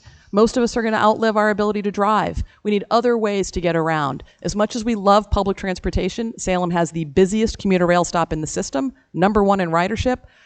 Not everyone is going back and forth between Boston. We definitely need West-East Rail for a lot of reasons. Climate change among them, opportunities among them. But many of us travel in and around our communities and adjacent communities. We also need to improve that public transportation. Looking at the stretch code, green communities, we were an early adopter of that. There are ways that we have already tackled some of the low-hanging fruit. Municipal aggregation, 100% renewable energy. Many communities have involved that already. There is innovation happening at the local level. We need to harness that power. As Lieutenant Governor, I hope to work with our cities and towns to tackle that. And I say that as a community that had a coal-fired plant, one of the Filthy Five, that was converted to a quick start natural gas facility and is about to become the hub of offshore wind for the entire Commonwealth. We can do this. Our grandkids are going to ask us, what did we do to fight climate change? And right now, we need better answers. Thank you.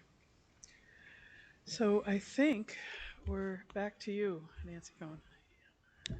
So being a leader in good times is one thing, but providing leadership during a crisis is another.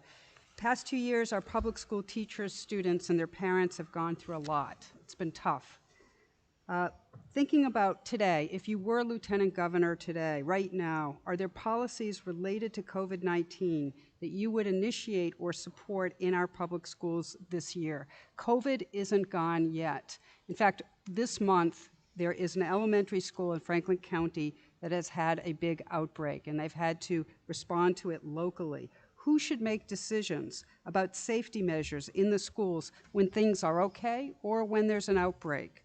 And what would those decisions be based on? Representative Govea. Great. Well, thank you for this question. As a mom, I saw it firsthand. I have a 17-year-old, so he was at home doing remote learning through much of the pandemic. So I understand the impacts that it's had personally and all across the Commonwealth for our students. When Governor Baker started to try to respond, I should say, to the COVID-19 pandemic, I was left feeling frustrated on a very regular daily basis, as many of you probably were, watching our seniors struggle to get access to a vaccine appointment, being told that they needed to go far away to get a vaccine at a mass vaccination site. And then when it came to rapid testing, leaving us all to scramble to try to fight to go to our local grocery store or our local pharmacy to get access to a rapid test. I anticipated these challenges based on my background as a doctor of public health, and I had been advocating repeatedly for investments in rapid tests to make sure that every family in our Commonwealth had access to those tests, because I could see what was happening in other countries and some of the response that some other countries had. They were using rapid tests to get their students back to school safely, to get their teachers back in the classroom safely, and to get our working families back to their jobs. So that's something that I would have done differently, and also in terms of the vaccinations, by putting the health, well-being, and dignity of our residents at the heart of decision-making, we would not have put up so many barriers with a privatized response to a public health crisis. When it comes to our school buildings, I filed legislation with a colleague of mine in the House, Jim Hawkins, who had been a teacher, and he has told us repeatedly just how many of our school buildings are not safe and not healthy learning environments or teaching environments. So making those investments in our school buildings to ensure that there's proper ventilation, that our teachers and our students have access to the PPEs that they need, and some of the other policies in place are critical, and those are some of the things I would have done differently as Lieutenant Governor.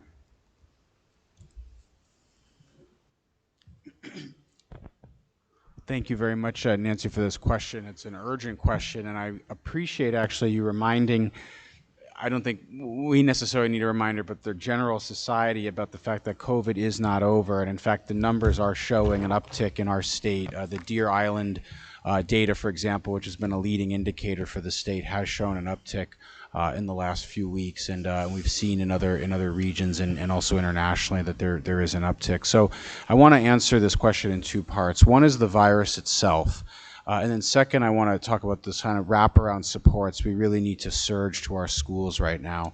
First, it is completely unreasonable and unfair the way the Baker administration has basically washed their hands of the hard decision making and has thrown onto local school boards and local communities the judgment calls on these responses. Our local communities, frankly, are not necessarily equipped to do that. Our local boards of health do not necessarily or often do not have the resources to adequately do it. And frankly, it's state government's job and DPH's job to make sure that they're supporting communities, doing the surveillance testing, doing the pool testing, getting the resources out to schools to keep on top of the pandemic. And Rep. Govea is right. Governor Baker decided to privatize this response and handed out no-bid contracts to Curative. People remember the Eastfield Mall fiasco where seniors were waiting in the snow. I went and visited, that's in my district, I went to visit them. We've got to reinvigorate and reinvest in our public health infrastructure. And I just want to quickly address also, we have got to surge social and emotional supports to our schools for the workforce, the teachers and the staffs in our schools who are burned out, and for the kids who have been through a lot. I've got an 8-year-old, a 5-year-old, a 1-year-old. I've seen with my young children, all of our kids, we've all seen this in our families, what the pandemic and what the trauma of it all has meant and done to them. We've got to get more social workers, more mental health support, more social and emotional support into the schools, and the state needs to do that. It can't just be on the local districts. Yeah, it's one of these things that it's going to be a shotgun approach, right? And so I'll start with what our experience was and what was wrong with it. You've heard already, it was one of the more frustrating experiences of my time in the Senate to constantly playing catch up. The administration would make one decision, but it was because it was a federally required. Make another decision because there was a lot of pressure from the Mass Teachers Association. Make another decision. It was always late and it was always short. And so that's one thing that we've certainly learned. I think when it comes to the specific decisions in the classroom and in the school, we know in general the three things that work, right? It's testing, it's PPE, it's vaccinations, and so making sure that we have the money and the resources in every school to make sure that testing and PPE is available, just as a starter. Really serious investments in ventilation. That's a good thing during a pandemic, it's a good thing outside of a time of a pandemic for our students, and making sure that the MSBA, the Mass Building Authority, has more resources than ever for that. I would say that when you're making these decisions, obviously it's DPH and it's the experts. It's also making sure that, again, this is possibly the convening role of an LG, working with the MTA, working with parents, and making sure that we have an environment where the kids are safe and growing. this is one of the top issues that I hear about today, which is what are we going to do to sustain the mental health of our students and all that they've gone through, and making sure that we're recovering in as strong a way as possible. And yet we know that, again, the resources are barely there in our communities for mental health professionals. And so we've taken steps in the Senate and the legislature to make sure we're growing that workforce. We can talk about that later. And then just the final point, because I'm out of time, is reforming our boards of health. I believe no other state has a separate board of health for every single town and city in the Commonwealth. And there are clearly now better ways to do that. And there are efforts ongoing, including by Senator Comerford, to reform and improve and strengthen our local health responses. Thank you. I'm forgetting the order too. I think I'm next, right? You're always after. You know, Senator I think COVID response and recovery was one of the most difficult challenges that local leaders faced. As mayor and chair of the school committee, you were put in a position of managing risk for others. And we tried to lead with science and data. Salem was one of the early adopters of pooled testing. We thought that was the most important thing we could do, along with building upgrades, infrastructure improvements with ventilation, protocols, all the mitigation measures, masking, a key mitigation measure. But we also needed to make sure that we were looking at pooled testing. We were one of 3 districts in the entire Commonwealth that was looking at pool testing, and we were paying for it at that time. That was before there was any federal funding available, but we thought it was critical to keep kids in school. And in a district like mine, lots of working families, they didn't have options. Everyone did everything they could. The incredible esprit de corps that you saw across communities in the Commonwealth, with everyone pivoting on the dime to help our kids, make sure they were fed, get computers out the door, make sure we pivoted on a dime to embrace virtual learning. Things that you do during a pandemic. But it's no way to continue a process and sustain it over time. As a leader, we've had to be prepared for the unexpected, get comfortable with being uncomfortable, a bit of a roller coaster ride, and prepare our constituents for that. Again, being led by science and data. It did feel quite lonely at times. We have world-class epidemiologists and researchers. I led a local panel involving local mayors and managers across the state so we could have access to Dr. Rochelle Walensky, Dr. Paul Bittinger, people that we're seeing on CNN who are in meaningful positions that helped us craft policies and programs to get through this pandemic. As we move forward, we need that same esprit de corps. Our kids are hurting. Our staff and principals and administrators look like they just stormed Normandy. Now more than ever, we need to do something different in September. Our kids weren't all being served well through their education process before COVID. Going forward, we have academic gaps, we have social and emotional trauma. It's not going to be solved in a year. There's an opportunity for the lieutenant governor to be a convener. We need DESE to be a partner, not an auditor in this effort, to look at how we're going to serve kids. Does the schedule change? Do we look at virtual learning as a potential opportunity? Do we think about what our students are telling us, their engagement, their ability to have interpersonal skills? There's a lot we can do in this space. As lieutenant governor, I hope to play a meaningful role. Thank you for the question. I've spent a lot of time thinking about this question because I have spent 6 years in the classroom, 3 of which were in COVID, and my wife is an occupational therapist in one of our school districts in the state. And so I approach the problem from somebody who has dealt with it from being in the classroom. Obviously, a lot of the things that we've already talked about, pool testing, masking when pool testing requires it, individual testing, all make sense. Ventilation, sure. And we can look at what we did wrong in the past. Things like saying, for example, you have to have 6 feet separation in a store, but only 3 feet in a school. And saying, well, you know, kids are too young to wear masks, so we'll try to get them to wear masks, but if they don't, just do the best you can. And then we also talk about the fact that we didn't make teachers part of the equivalent of first responders when it came time to get vaccinations. So if we're going to take some time to learn the lessons and not focus on the past, but what we need to do going forward, then we have to talk about how do we promote education under an environment that it might be remote or it might be in person.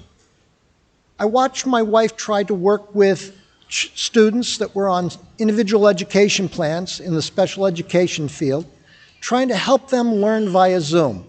It's incredibly difficult to do.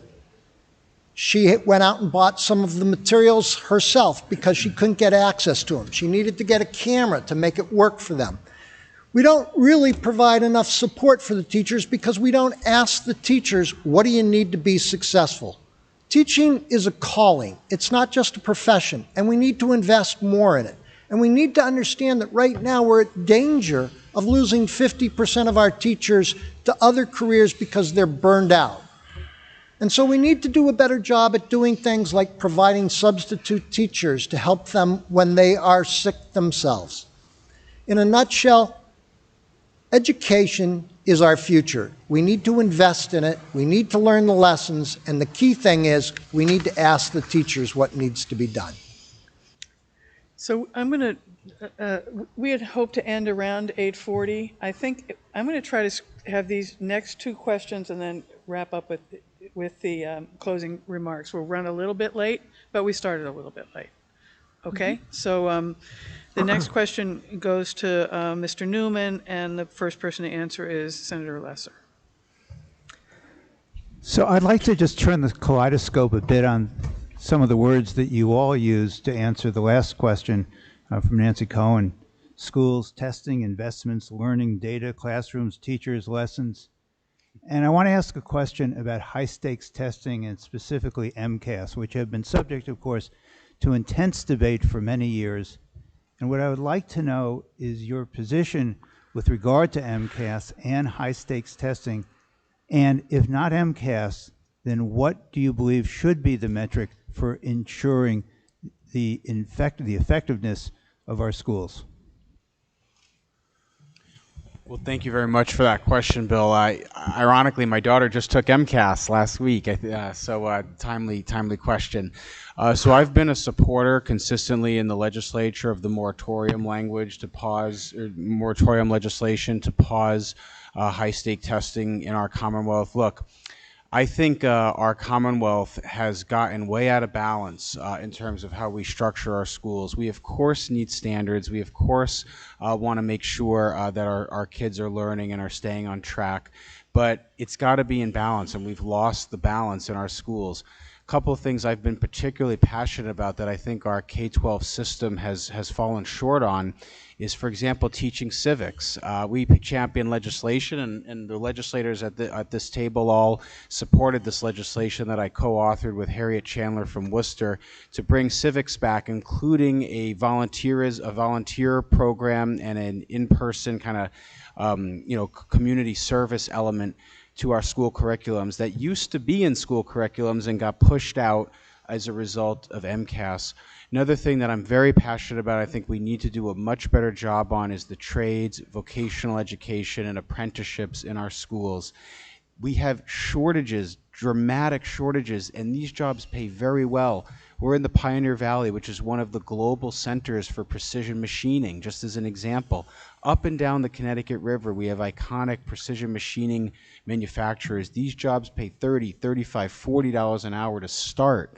And our training centers in our schools aren't giving kids pathways into those options. So I feel strongly that, of course, we've got to have some level of standards, some level of metrics. We've got to make sure kids who want to go to college are prepared to go to college, but we've also got to make sure we're not losing sight of the broader obligation of our public schools, which is to create good citizens and people who are ready to participate in society after they graduate. And MCAS has often been an impediment to that. Yeah, so I also do not believe in high-stakes testing, and have also co-sponsored the legislation to create a moratorium. And it's pretty clear why. I mean, we've seen that testing like this is merely a reflection of the socioeconomic status of the census tracts involved. And so there's your answer for what you need to do. Elevate resources to those kind of census tracts that have challenges from an economic perspective and the like. And so we've seen then what's used as the criteria for deciding how the state intervenes, and, for example, go to a receivership, as we're seeing a discussion now in Boston. And so the criteria that's being used is flawed. And then the conclusion is, and therefore we need to take away local democratic control. when really what we're talking about is the need for more resources. And so part of that is what we did with the Student Opportunity Act to say, look, we need more resources for schools with English learning students, more English learning students, with lower income students, with more special needs. That's the way we get there. And by the way, we don't have a guarantee that the legislature is going to stand up for the $1.5 billion that we call for in the Student Opportunity Act over 7 years. So that's a big thing that we need to keep our eyes on and keep focused on. And so for me, that's been one function. I want to just say I'm the son of a school teacher. My dad was a teacher and a coach up at Mohawk, and my mom was down the hall in the library. And that was one of the reasons my priority in the legislature has been on education, because I've seen that in our region, there is very clear disparities because of declining or low enrollment in our schools. So I created a new line item in the state budget specifically for these schools that really are heavily focused out here because we've seen that we have unique circumstances and challenges in Western Mass, and so that'll continue to be a focus of mine as Lieutenant Governor. Thanks for this question. You know, I remember my oldest daughter, Delaney, taking MCAS her first year, 3rd grade, and was in a rush to get to school that morning and said, "Mom, you don't understand. This is the most important day of my life." Right? Nuts. You know, I really do think we need an accountability measure. As a district, as I said, Gateway City, ELL, we have English language learners, we have economically disadvantaged students. If we don't have some kind of accountability measure, I worry about those students falling through cracks, us not serving them well. We know that can happen even in districts that really work hard to try and prevent that. But having it be more of an internal facing tool. MCAS was not designed to put a scarlet letter on a district or determine what level you were at and how well you were performing. It was supposed to be an accountability measure so we could get better. But the way it's been implemented, from one grade to the next, you're not really tracking that level of improvement in a way that's going to foster, changes for the next grade level. What it started out as an idea for accountability is good. Where it is right now is not working. As a parent of 3 children, I much rather know what type of offerings do you have in school? Are my kids getting art and music and phys ed? Do they have options for language? When they get to high school, is there a program of studies that's broad and robust and meets their interests?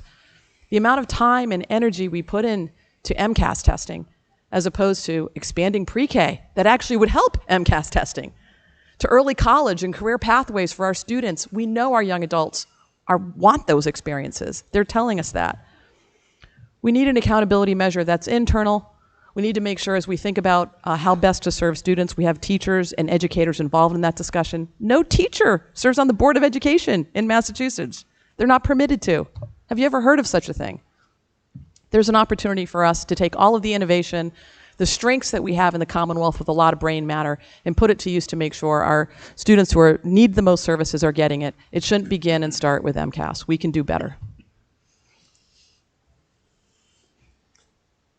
Look, I get it. Parents want to ensure that their students, their kids, are getting prepared for the future. And yet, I would also tell you that the challenge is not the test itself, it's what we do with the test. And that's where the real issue is that I have. So what is the purpose of schools? It is to prepare our next generation for the future. My wife will tell you that focusing on high-stakes testing limits learning. It doesn't promote it. It limits it because the teachers start teaching to the test. And when they teach to the test, our scores go up, but our learning goes down a little bit. Now, I do think we need to be able to track how well our schools are doing. So I don't think the issue is having the test, it's the importance we put on it. When we talk about education, it's not just MCAS at the high school level and your ability to get a diploma. We need to focus on things like pre-K. We need to focus on things like vocational schools. We also, by the way, need to focus on things like community colleges and our state university system, because learning isn't occurring just while you're in the classroom. It's occurring all the time and later in life. We know that many people will go back for certificates and advanced degrees and just their basic GED, or conversely, a college degree later in life. And so the challenge for us is to make sure that whatever mechanism we use is ensuring that our schools are performing. MCAS should give us some ideas about where to focus on. It should not be a high-stakes test for whether a student can graduate high school with a diploma or not.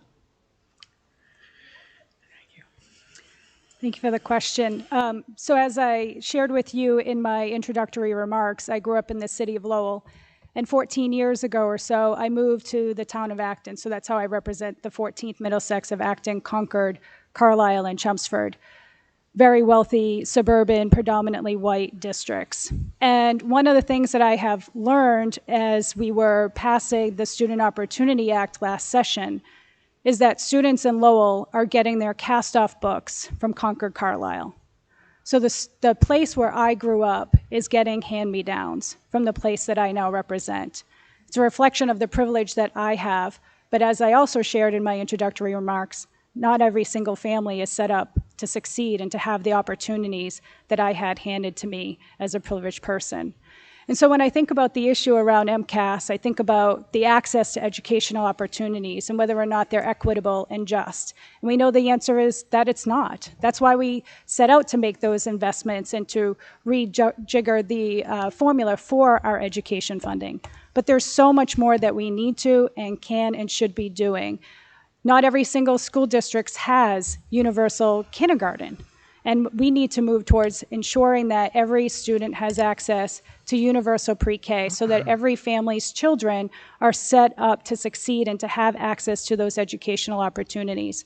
So I have supported legislation for, getting rid of MCAS as a high-stakes test requirement for graduation. But I think in addition to these investments, the other people we should be bringing to the table as we're talking about what's needed is our business community, to make sure that we are preparing students for 21st century work with 21st century education that is really meeting those needs, to prepare our students as citizens of the world, and to prepare them for the kinds of complex problems that we are going to need them to be able to solve once we're done trying to do all that we can to address the issues that we've been discussing here tonight. Thank you. So, Dan, you have the last question. Final question? Okay. It's a question about agriculture. Agricultural businesses can pay farm workers a poverty level wage of $8 an hour, well below the state's minimum wage of $14.25, and are not subject to the state's overtime laws. Some research has found that farm workers experience poverty at twice the rate of all workers, and that the exclusion of farm workers from the state's minimum wage law is a legacy of structural racism. The Fairness for Farm Workers Act would reform wage and hour laws for all Massachusetts farm workers, extending wage equity and the ability to earn overtime pay for seasonal farm workers, as well as guaranteeing them a day of rest if they choose. Do you support this legislation, and if so, explain why? And I know there's one, maybe two people here that are involved with it. For you, what is it going to take to get this type of legislation passed? Senator Hines, I think you're starting this time. Bill, you made sure this one was asked, didn't you? Bill's been a real forceful advocate, and as he is for workers' issues and justice and equity across the region. So thanks for that, Bill. It's true. I support this. I'm actively involved in seeing how we can move it down the field. It's you mentioned the three critical provisions. On the first one, the farm minimum wage, I think there's almost unanimity on getting rid of that. The farmers I talk with in my district and elsewhere are very quick to point out that they wouldn't have the ability to hire anyone if they were paying $8 an hour. Instead, they're already well above that. And so I think that one we can see progress on. Time and a half or optional day of rest. You hear a little bit of a mix. And then where we get the pushback and where we're working on is overtime. And so we have examples in the state of New York as a state that has moved in that direction. And so to me, where the conversation is this doesn't have to be an either or. You're either with the farmers or you're with the farm workers. I'll mention it for a third time. Working with the UN in the Middle East, you're often involved in, okay, well, how do we expand the pie? And believe me, I have a lot of farmers in my district. And so what are we going to do to have our own version of an omnibus farm bill here in Massachusetts to make sure that not only it's farm equipment, but it's also, housing for workers, it's transportation. All the farmers that I speak with also want the immigrant driver's license bill to pass, and on and on. So I feel there's a package to be made that is a win-win for our region. Making sure that our broken food system that has pushed down the prices of food here in America because of agri-corporations in other parts of the country, you can't even succeed as a farmer at prices where they are. And so we need to support our farmers, we need to support our farm workers, and the way we're going to do that is by making sure that the state steps up and make sure that we achieve both. I want to echo Adam's sentiments. I think it's unfortunate when situations like this present themselves as hostilities, either or. And in this instance, it's not, frankly, in my opinion, unlike other industries. We need to support our local agricultural industry. It has an economic impact to the Commonwealth. More importantly, it has an impact on something that we all enjoy doing, eating regularly. There's an opportunity, I think, for us to step up as a Commonwealth to support this industry overall, whether it's opportunities like other legislation like Safe Drivers Bill or actual economic opportunity to farmers, whether that's in the product supply, subsidizing the cost of operations for them in order to support a living wage. And we need to, frankly, have a campaign that makes folks recognize that it's going to cost more. And if it's costing more because it's providing a living wage to people who are doing the most important work we rely on every single day, then I think there's a war to win, so to speak, a war of words to win here, that it doesn't necessarily have to be farmers versus those who work on the farms, but all of us standing up, to, just like we did during COVID, to support our restaurants, to shop local, to understand the benefits of the people that we were serving by reaching into our pockets to give a little bit more. And this is a perfect instance of how we communicate about this and how we make sure we're not hurting the industry by helping the individuals who are creating the industry in and of itself. Thank you. I think when we look at the issue of farming, it is true that it is a different business model than a regular business in that there is a certain level of seasonality associated with it, often. But I think the real question that we have to ask is, does the farmer and the farm workers have a different lifestyle and a different financial need than any other worker in the Commonwealth? And the answer is no. They're affected by inflation just like we are. They're affected by their debts and the interest rate associated with it just like we are. And I think we do need to support them. I think everybody in the Commonwealth should be able to earn a living wage. I think they should be able to receive fair benefits. And I think at the end of the day, if we can't do that, then that industry is not going to thrive and survive. And so I don't think it's a question of should we do it, I think it's a question of how do we do it. And I think that's where we need to focus our attention. So do I support it? Yes, I do. Thank you for the question. So even though I represent suburban communities, I do have a number of farms in my district and have been in conversation with some of the farm owners as well as some of the presidents of some of the local farm associations. And as a granddaughter of a union carpenter, I support workers' rights. So I support the right for our farm workers to earn a living wage, to have paid time off. It's why I advocated for the passage of the paid family leave and earned sick time in our state, collected signatures to get those questions on the ballot, because I just believe that firmly in making sure that every worker in our Commonwealth has dignified wages, has living wages, and has safe and healthy work environments. So I would support this legislation, and just like I've supported, one fair wage policies to make sure that we don't have substandard wages in any industry in the Commonwealth, because I believe that every person deserves to get recognized for the work that they provide and the resources and the services that they provide to each of us every single day. And what is more important than making sure that we all have access to nutritious food, and that we aren't breaking the backs of those folks who are working hard every single day to make sure that we all have access to the food locally that we so enjoy. So I would support this legislation. Thank you.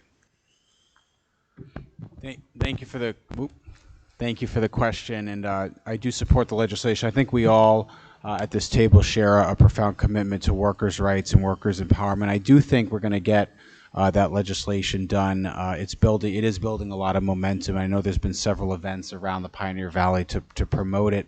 Let me just sort of zoom out for a second and talk about how I think we can get this done. And just again, and I don't think I need to remind this group about this, is how important agriculture, in particular small-scale agriculture, is to our state. Massachusetts is known globally as an education center, a healthcare center. We're also an agricultural center. We just wrapped up maple syrup season. We've got cranberries on the Cape. We've got asparagus in the Pioneer Valley, and the list goes on. We've got to do more to support small-scale agriculture, and I think that the way we will get this legislation done is by simultaneously raising the wages and the standards of the workers, which is urgently needed, at the same time that we make a commitment in our state to support small-scale agriculture. And here's just a couple of specific examples. I've, for the last several years, co-chaired our Food Policy Caucus with Senator Comerford, who I know is a friend to many in the room. We have worked for a long time to help expand MEFAP, the Massachusetts Emergency Food Assistance Program.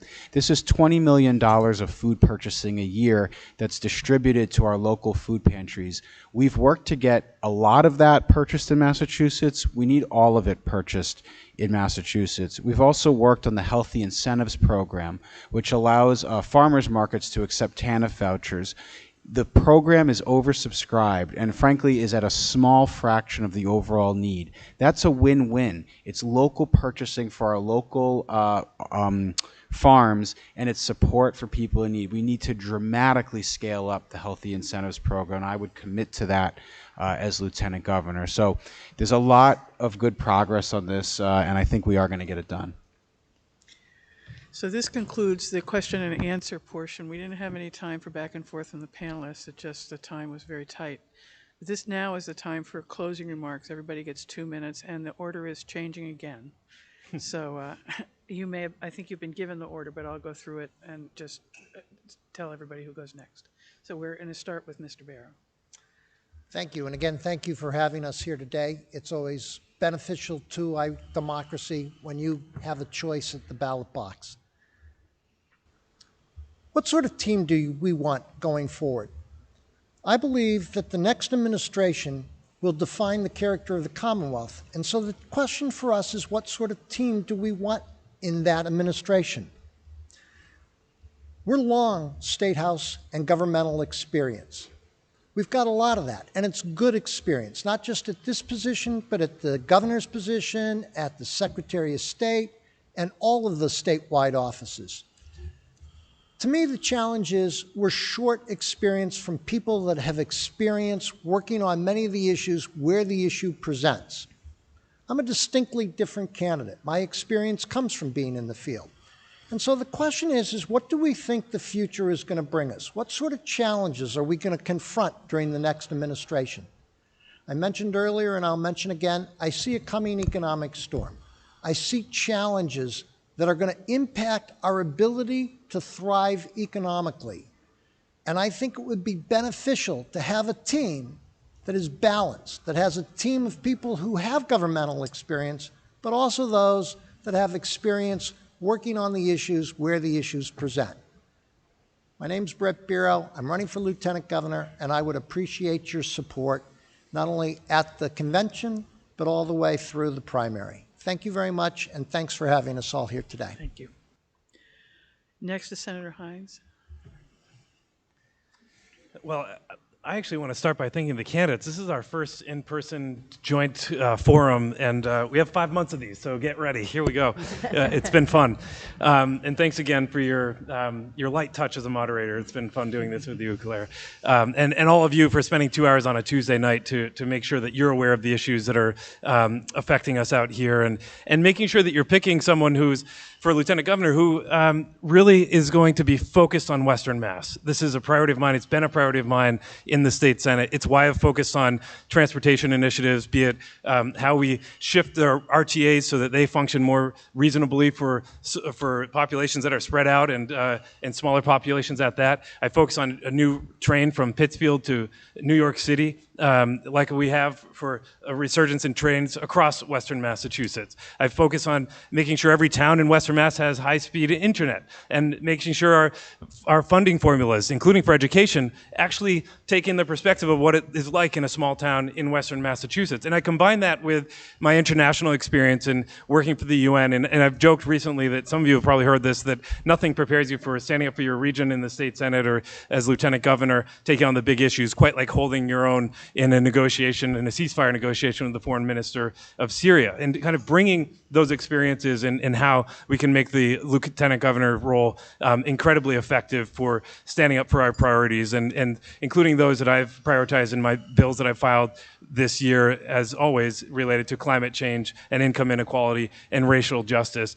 I recently became a father, and my 10-month-old is starting to crawl, and it reminds you of how important all of these issues are for the next generation, and it really makes this work even more urgent. And so I look forward to doing that with all of you, and thanks again for tonight. Representative Govea. Well, thank you again for a wonderful forum. Thank you for the questions. Thank you to my fellow candidates. It is an honor to be up here with you. And of course, thank you to the audience that is here as well as at home. I'm State Representative Tammy Govea. I'm excited to be running for Lieutenant Governor. It's why I got in this race back in June of 2021.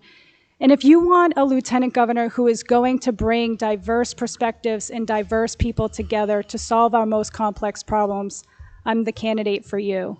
If you want a candidate, or if you want a Lieutenant Governor who is going to put racial and economic justice at the center of our response to the climate crisis, then I'm the candidate for you. If you want a Lieutenant Governor who is going to prioritize the mental health and well-being of our entire population, then I am the candidate for you.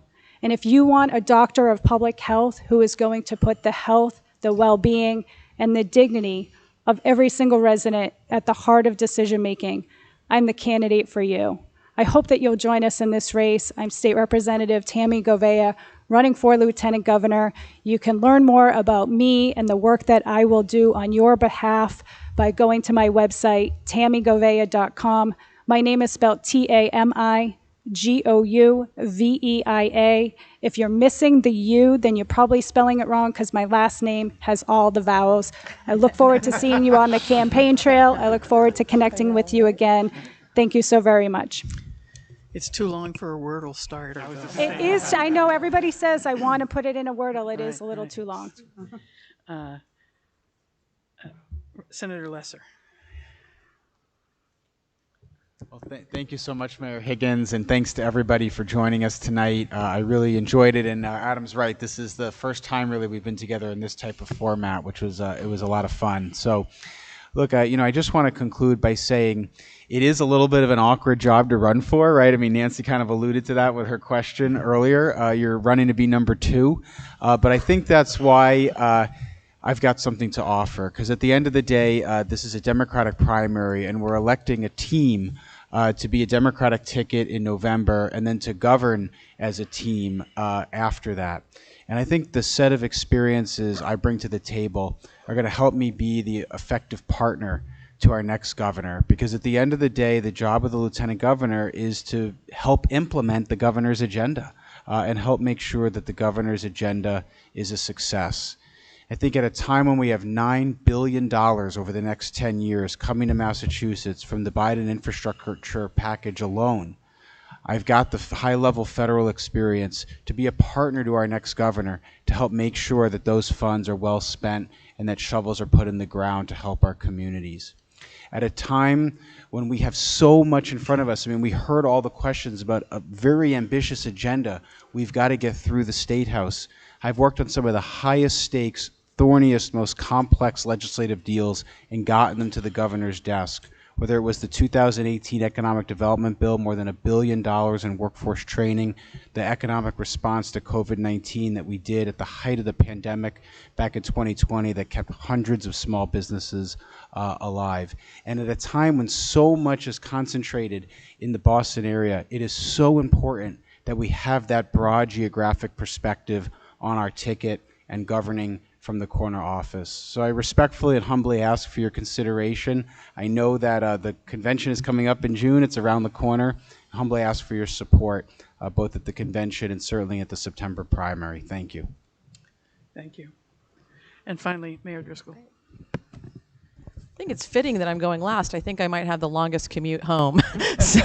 For once. I do, right, for once. Here, I do want to thank everybody for their time today. It's been an honor to be here. And I know I'm not the local hometown gal, but I wanted you to know that I care about hometowns. When you're a mayor, especially someone who's also been a deputy city manager, I know the importance of local government. Think about it. Local government is what you rely on the most. We educate your kids. We keep your neighborhood safe. We invest in those places that matter, whether it's a city square, your favorite park. That's what part of the get stuff done wing, right? There's no hiding in a job like mine. I've been the mayor for the last 16 years on the front lines, tackling some of the most vexing challenges facing our Commonwealth. I think that prepares me to help lead with a great governor to help put in place an agenda that's working on these issues. Affordable housing, climate change, transportation, they're not just buzzwords for me. Educating our kids, thinking about pre-K. We've expanded that in my community. I know how to do that work, and I know how to help other cities and towns do that work. So while it may not be from your hometown, I care about hometowns. I've got over 120 endorsements from local officials that I've had the privilege to work with. I've read cover to cover the Rural Rescue Plan that talks about the lopsided nature of investments in Western Mass. Your geographic region should never determine your opportunities. For our Commonwealth to do well, every corner of it, all 351 cities and towns need to have access to resources. I think that's the role of Lieutenant Governor, to not just be a liaison, not just be a sympathetic ear, but to be a strategic partner. Local officials are innovative. They know what's happening on the ground. Frankly, they know the assets that are here and how to take those to the next level with resources, with technical assistance, and with a bridge. Sometimes we need the state to get out of the way. Oftentimes we need resources, but resources that harness the full opportunities that exist. That's the role I'll play for you. I'd be honored to have your support and consideration in this race. It's a fun time. We're going to have resources. We want to put them to good use. I think I can play a role in doing that. Thank you so much. Thank you. I have a couple of announcements, and then we're going to have a chance to applaud our candidates. So I just have a couple things I want to say. First, I want to thank... Oh, you can't hear me because I'm not speaking into the mic. In a minute, you're going to be able to applaud these great candidates. But first, I just want to thank a few people. Julie Pocola has been a masterful timekeeper. Yeah. I really want to thank our panelists, Bill Newman, Nancy Cohen, and Dan Crowley, who I think brought really important questions to the table. I want to thank Elizabeth and the City Democratic Committee for putting this together. I want to remind you that there's another debate for the other constitutional offices at Smith Folk on May 2nd. Watch your email. And finally, I want to thank all of these great candidates for coming here, for listening to the challenges in Western Mass. Some of you are living them, some of you are learning them, but we're all going to have to move forward together, whoever ends up being in this position. And you have an opportunity to prove why lieutenant governors are vital for the Commonwealth, so go for it. Thank Our you. candidates.